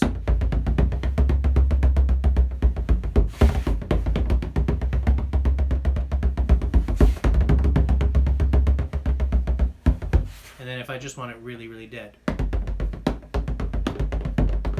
Like I'm not really putting any pressure. I'm just laying the hand on it. Lying the hand on it. Whoop.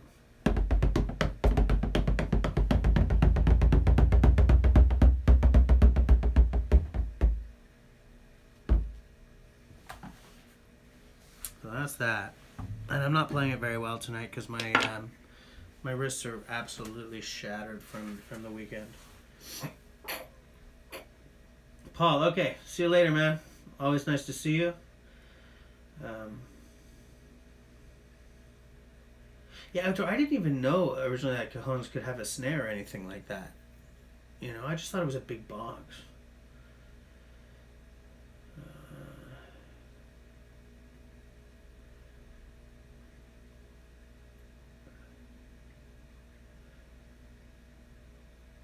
I kind of feel that if I ever get out to Saskatchewan, I get the feeling that Jaeger and I will do some shooting.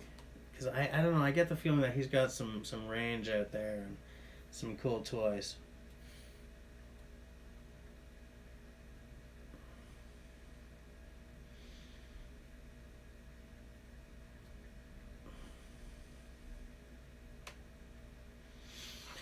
You know, Boiler, it's funny because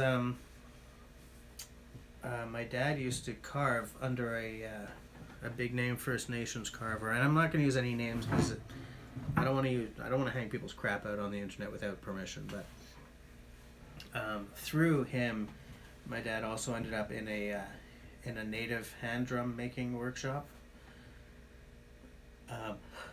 and yeah, because I don't sleep enough.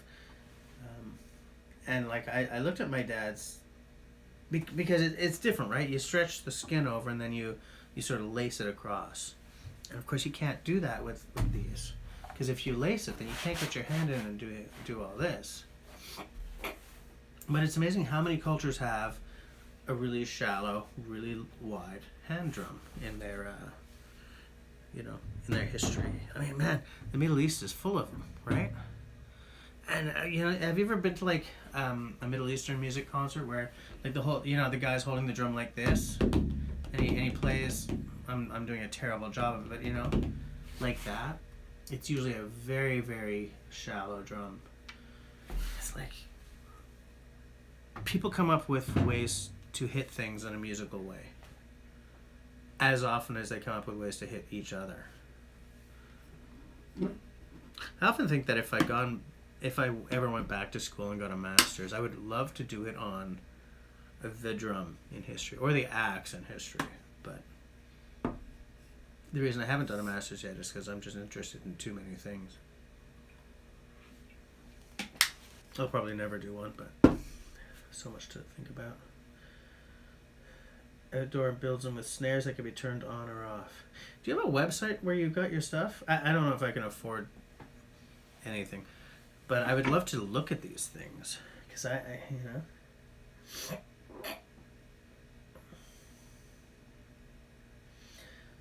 Samurai Carpenter comes up in my live streams a lot. I kind of like that guy. I think I saw part of that video where with the totem. I'm not sure.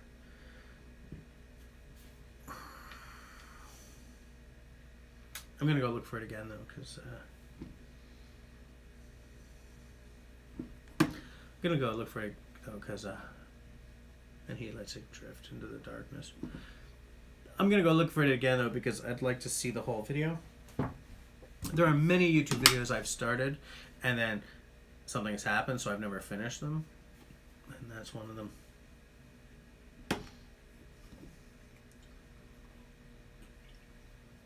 Well, now that I'm no longer drinking beer, I'm gonna get the Skittles back out of retirement because I'm actually pretty hungry here.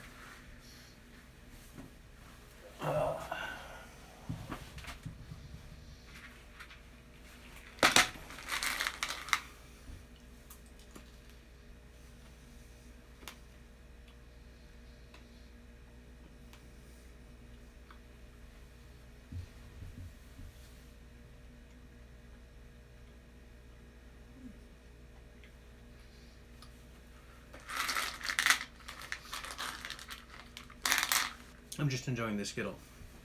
The Skittly magic.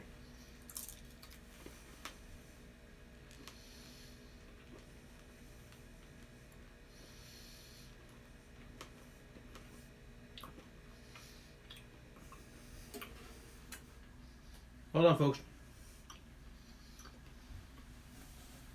Simone, yes.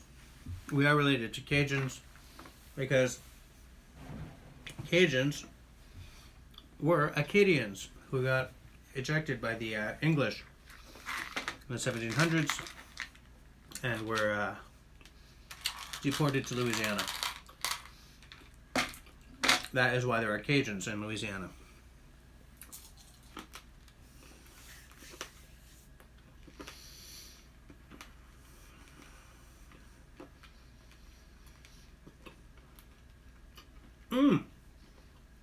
Matthias Wendel, yeah. That guy makes everything, man.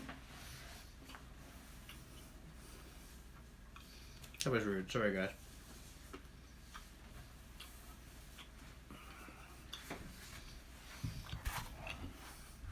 Matthias Wendel made a wooden bandsaw, man. It was huge. The guy's awkward as hell on camera, but he does cool stuff.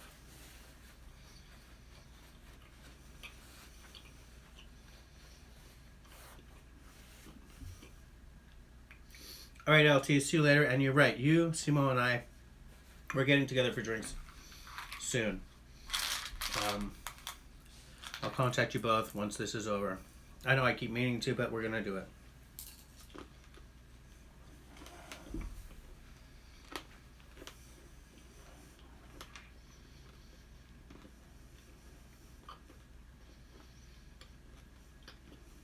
Hey.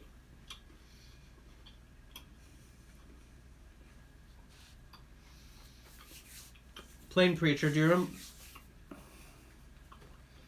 Why do I keep eating these things? I can't talk.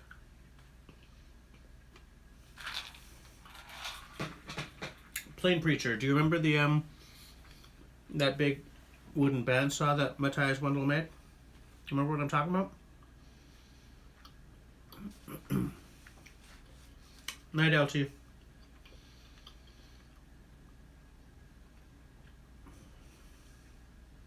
I watch a lot of Matthias Wendel. I haven't in several weeks actually, but for a long time, man, I just binged on his stuff. I have immense amounts of respect for the project, for like his ability to, you know, make stuff. And stuff that I wouldn't expect to be made out of wood. Massive respect for that. Oh, Jaeger, alright. See you later, man. I'll, Really? You got 9 pigs? 9 new pigs born today? What? Please tell me it's not still -40 out there in Saskatchewan. Oh, there you are. Oh, come on. Really? Look at those tiny little things. Unbelievable. Wow. That is... Come on. Really?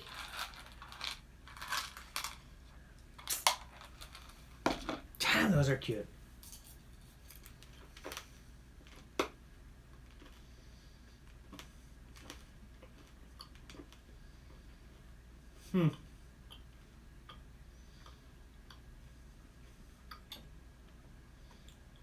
Okay, yeah, so Plain Preacher, you know what I'm talking about. Yeah.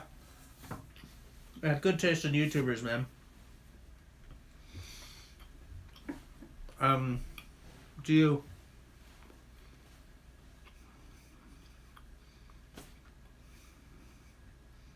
I'm such an idiot. Stop eating. Do you watch like Wood by Right and guys like that?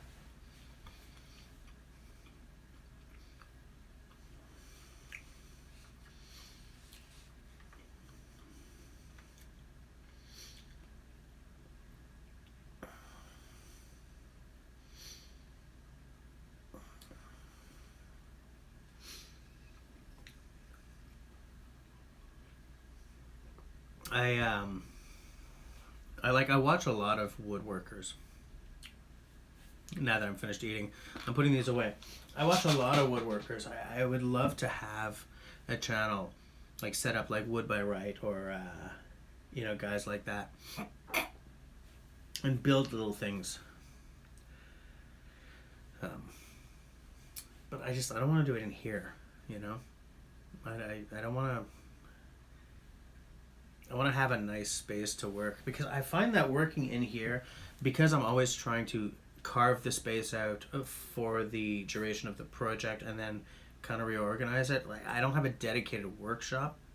First world problem, right? But if I was ever to start an actual woodworking channel like Wood by Right or like Paul Sellers, right? Or even Matthias Wendell, I would feel that I would want to have a dedicated space, you know. Plain Preacher, no, you haven't?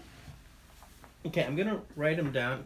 It's not a URL, so it'll probably let me write it down.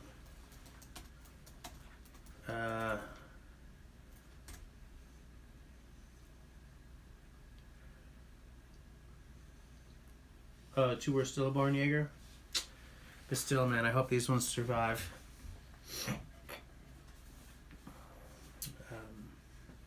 Plain, I don't do metalworking. I would like to. I was talking to Simon, because Simon's got a stick welder. Because Simon has a project that I think we're going to do, and it's going to be so much fun. But, you know, I think a lot about, man, I'd love to learn how to weld, you know? Like, I didn't even know the difference between MIG welding and TIG welding until, what, a week ago, Simon, was it? I would love to be able to do that, you know? Because there are so many things I would do.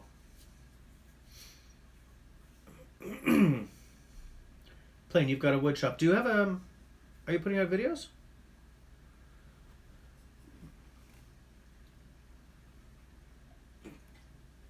Are you putting out videos, or are you just sort of making stuff?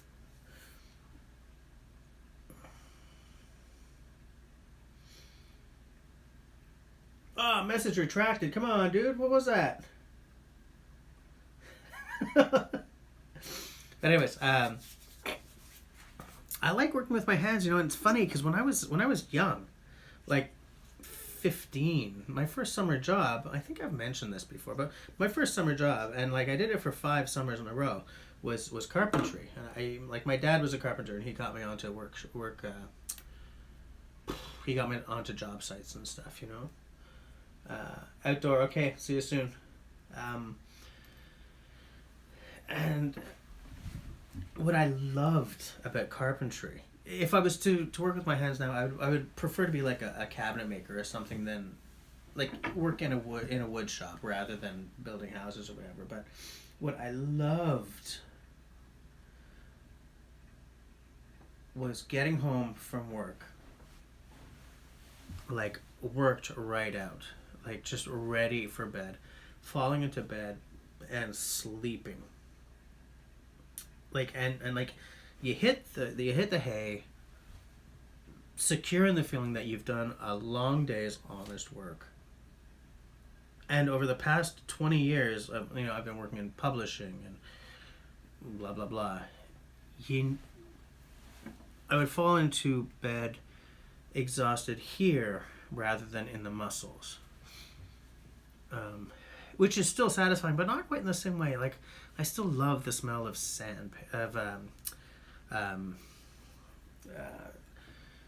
English sawdust. You know, I love the smell of wood glue. You know, I love the sight of a nice row of tools hanging on the wall, of a real wooden workbench. Which I don't know why I love the sight of a wooden workbench, because in carpentry you don't have them, right? Your workbench is some whatever stuck onto the wall like this thing.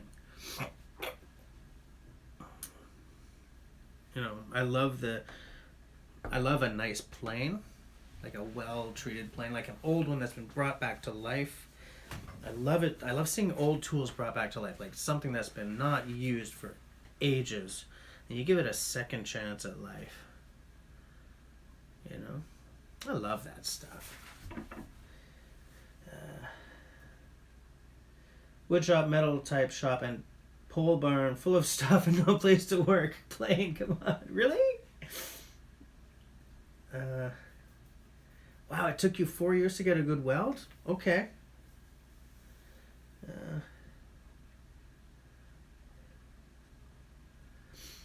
But yeah, you know what I'm talking about. What are you guys talking about? Simo, why are you using workshops? I'm gonna go back and check this later. Am I by the East Coast? I'm in Quebec, so I'm by the East Coast. There's a bunch of provinces closer to the East Coast, but I mean I'm on the east end of the country. Technically, I'm in central Canada, which is Ontario and Quebec, but I'm out east. If you're in Vancouver or California or whatever.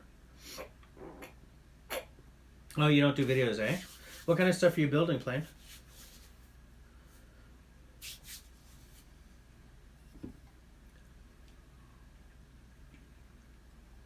Oh, good old tea.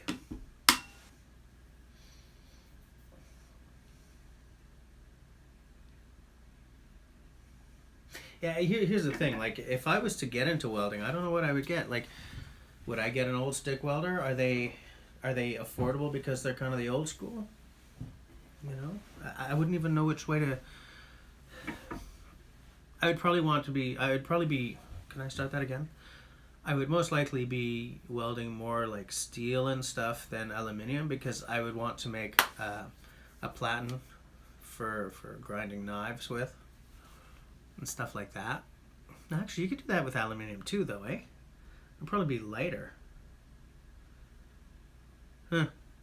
Which, by the way, there you go. I don't know what I'm talking about. I know I love the idea of being able to weld and make things, but I don't know the first thing about how you'd go about getting started, I know you need a mask. It's so you don't blind yourself. But,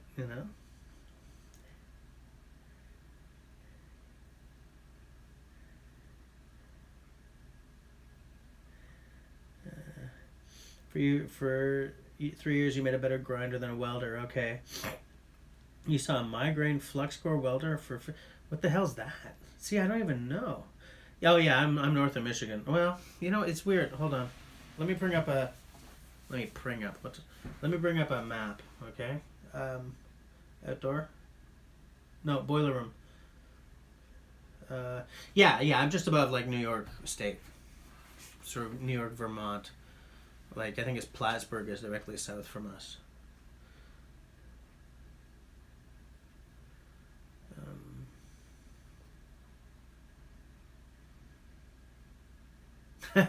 Simo, you'll get a migraine if you aren't. Welding aluminium takes a special welder or rods. Yeah, I heard that. Simone was sort of talking me through the differences and stuff. Like, do people who do... I'm going to start that sentence again. Do people who do a lot of welding have 2 or 3 different kinds of welders, or do people, like, specialize?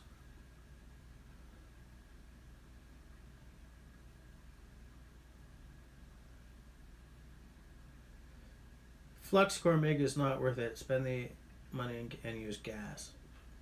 I don't even know what that means. Is flux core like electric or something?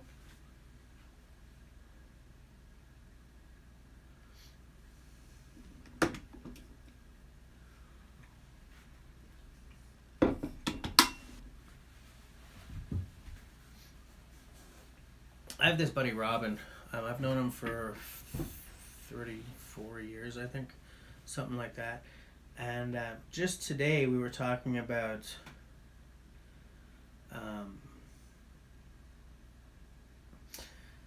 just how we kind of wish we could go back and start again sometimes, and instead of going into computers or publishing or whatever, we went into,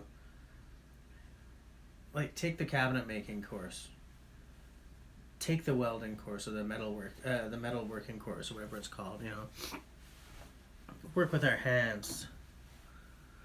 Here we are, a couple of guys in our mid-40s, kids, walking around at lunch, and feeling the weight of years we've lost out on, you know, and we're making up for it. You know, we're not just sitting here like, oh God, I wish I could.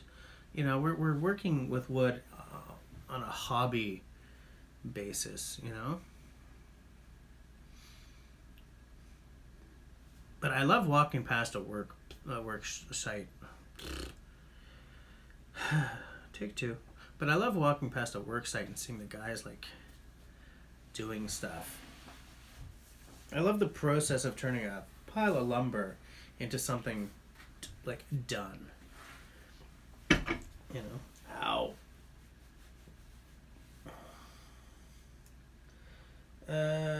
You have an ESAB Rebel. I'm gonna go out on a limb and say that is a welder. I'll take note just because why not?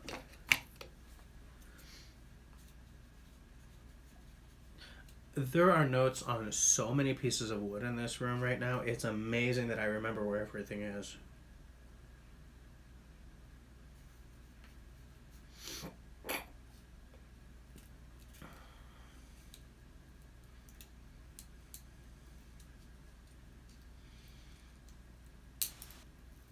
Oh, really? The Rebel is... Oh, so it's like the jack of all trades.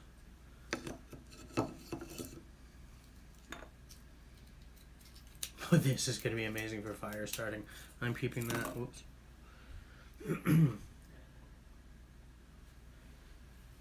Uh-oh. Epoxy on the computer.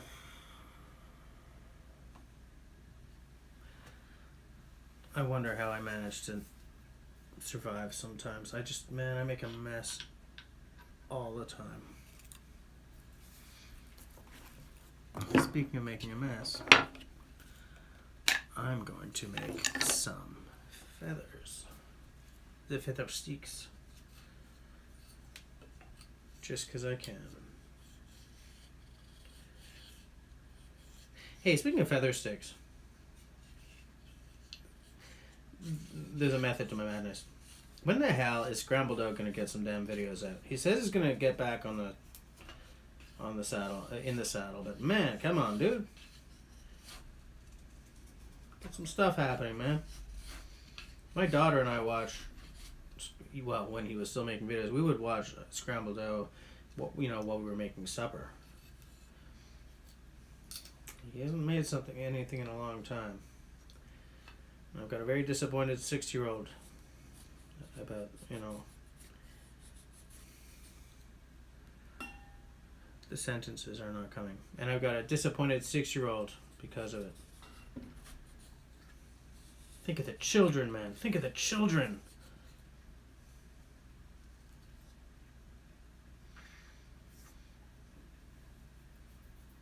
Yeah, jack of all trades, master of none. That's absolutely true. That's absolutely true. I find that, it's interesting. I've brought this up before, so I mean, if you guys are bored hearing about stuff like this, just let me know and I'll shut up. But I've watched that I think it was a BBC show called Tales of the Green Valley, and like they did a couple of others. And Tales of the Green Valley was a medieval.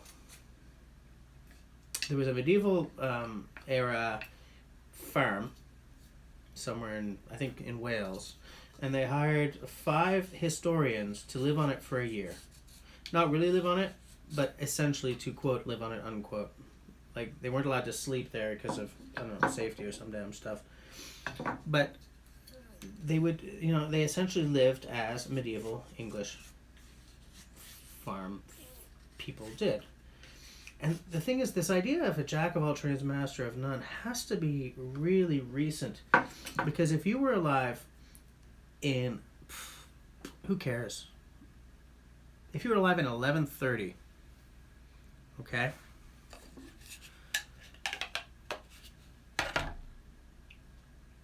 Yeah, go back about that far. Like maybe 1000 AD or 1130, blah, blah, blah. If you want to build a brick oven, you have to make the bricks, which means that you have to mine the clay, or you have to gather the clay to make the bricks.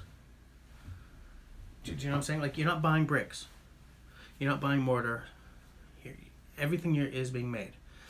You know, it's knowing how to do everything was basic knowledge. If I want to build a brick oven, I'm buying a bunch of bricks.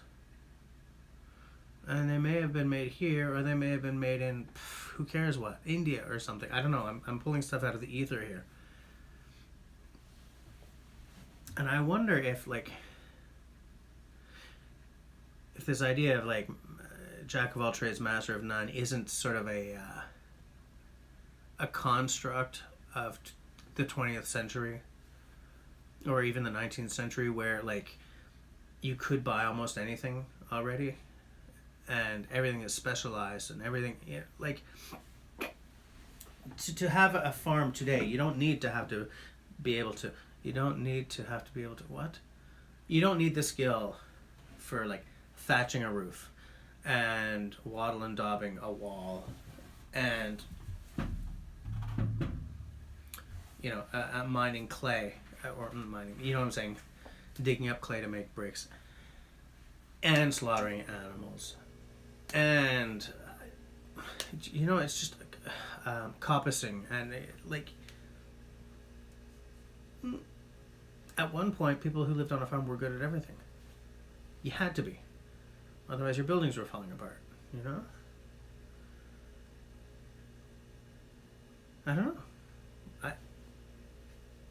I would love to be able to just do everything. But think of it, you know, if you're alive at 11:30, you get up in the morning, you work your arse off.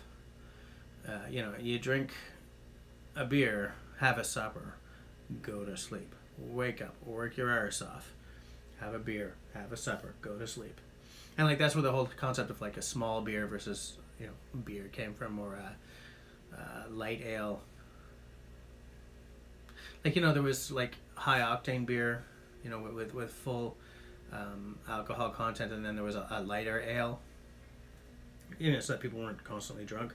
But the reason you made all your water into alcohol was because water carried disease, but once you boiled the crap out of it to make it into alcohol, suddenly there wasn't so much disease. I don't know why I'm falling down this rabbit hole here. What was that? Oh yeah, jack of all trades, master of none. Anyways, I think about this stuff. This is why I'm no fun at parties, guys.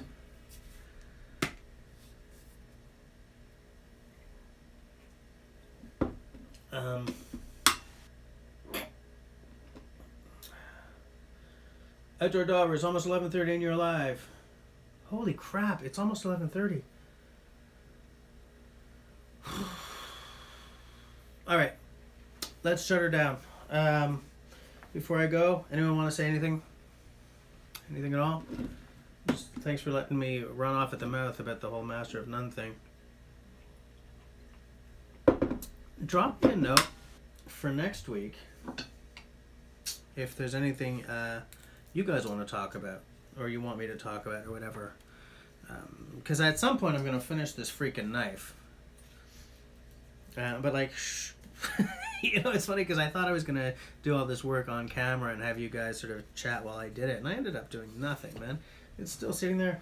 The handle birch is all over here, but I don't know. I want to keep these going, but I want you guys to, you know, to be interested as well.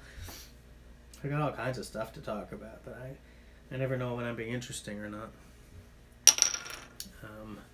I do know that as soon as the snow is sort of gone a bit, then I'm going to apparently get to see the land that I have apparently the right to shoot on. And maybe put up a tarp and swing some axes and stuff. And that's exciting because I'm, you know, where I'm filming right now, I mean, my videos are all starting to look a little kind of the same. So I'm looking forward to shooting in a new location. I got a lot of stuff to show you guys this year. Can't wait to get it done, man. But yeah, well, oh, you want to hear some bass? Yeah, I know. I think I may plain yes, and the alcohol also helped kill the bugs in the water. You're absolutely right. I'm never going to be able to read back at this point. There are 400 messages.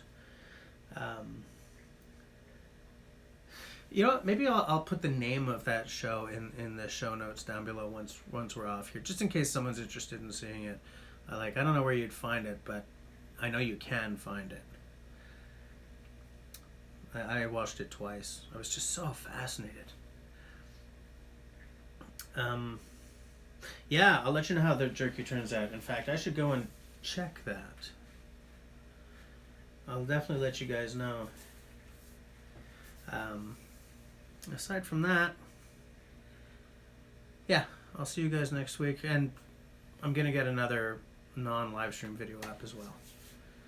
I've got some stuff. Got some stuff going on.